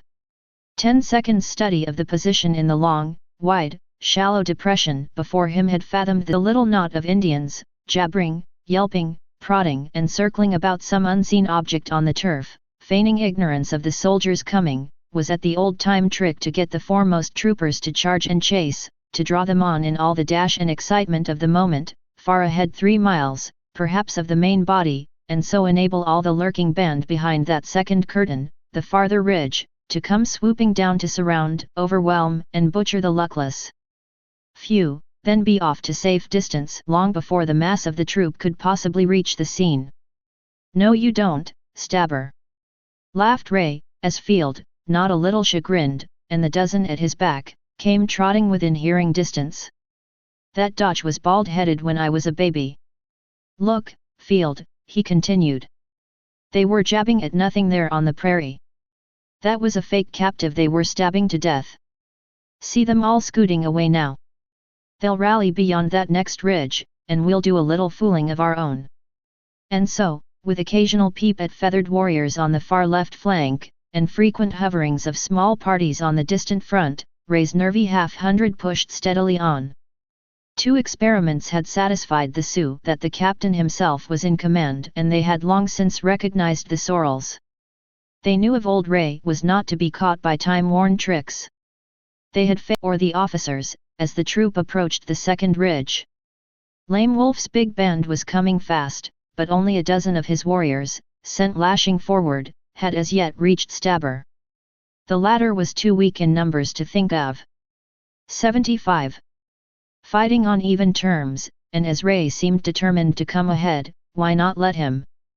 Word was sent to Wolf not to risk showing south of the Elk Tooth Spur. There in the breaks and ravines would be a famous place to lie in ambush, leaving to Stabber the duty of drawing the soldiers into the net. So there in the breaks they waited while Ray's long skirmish line easily maneuvered the red sharpshooters out of their lair on the middle divide. Then, reforming column, the little command bore straight away for the Elk. But all these diversions took time.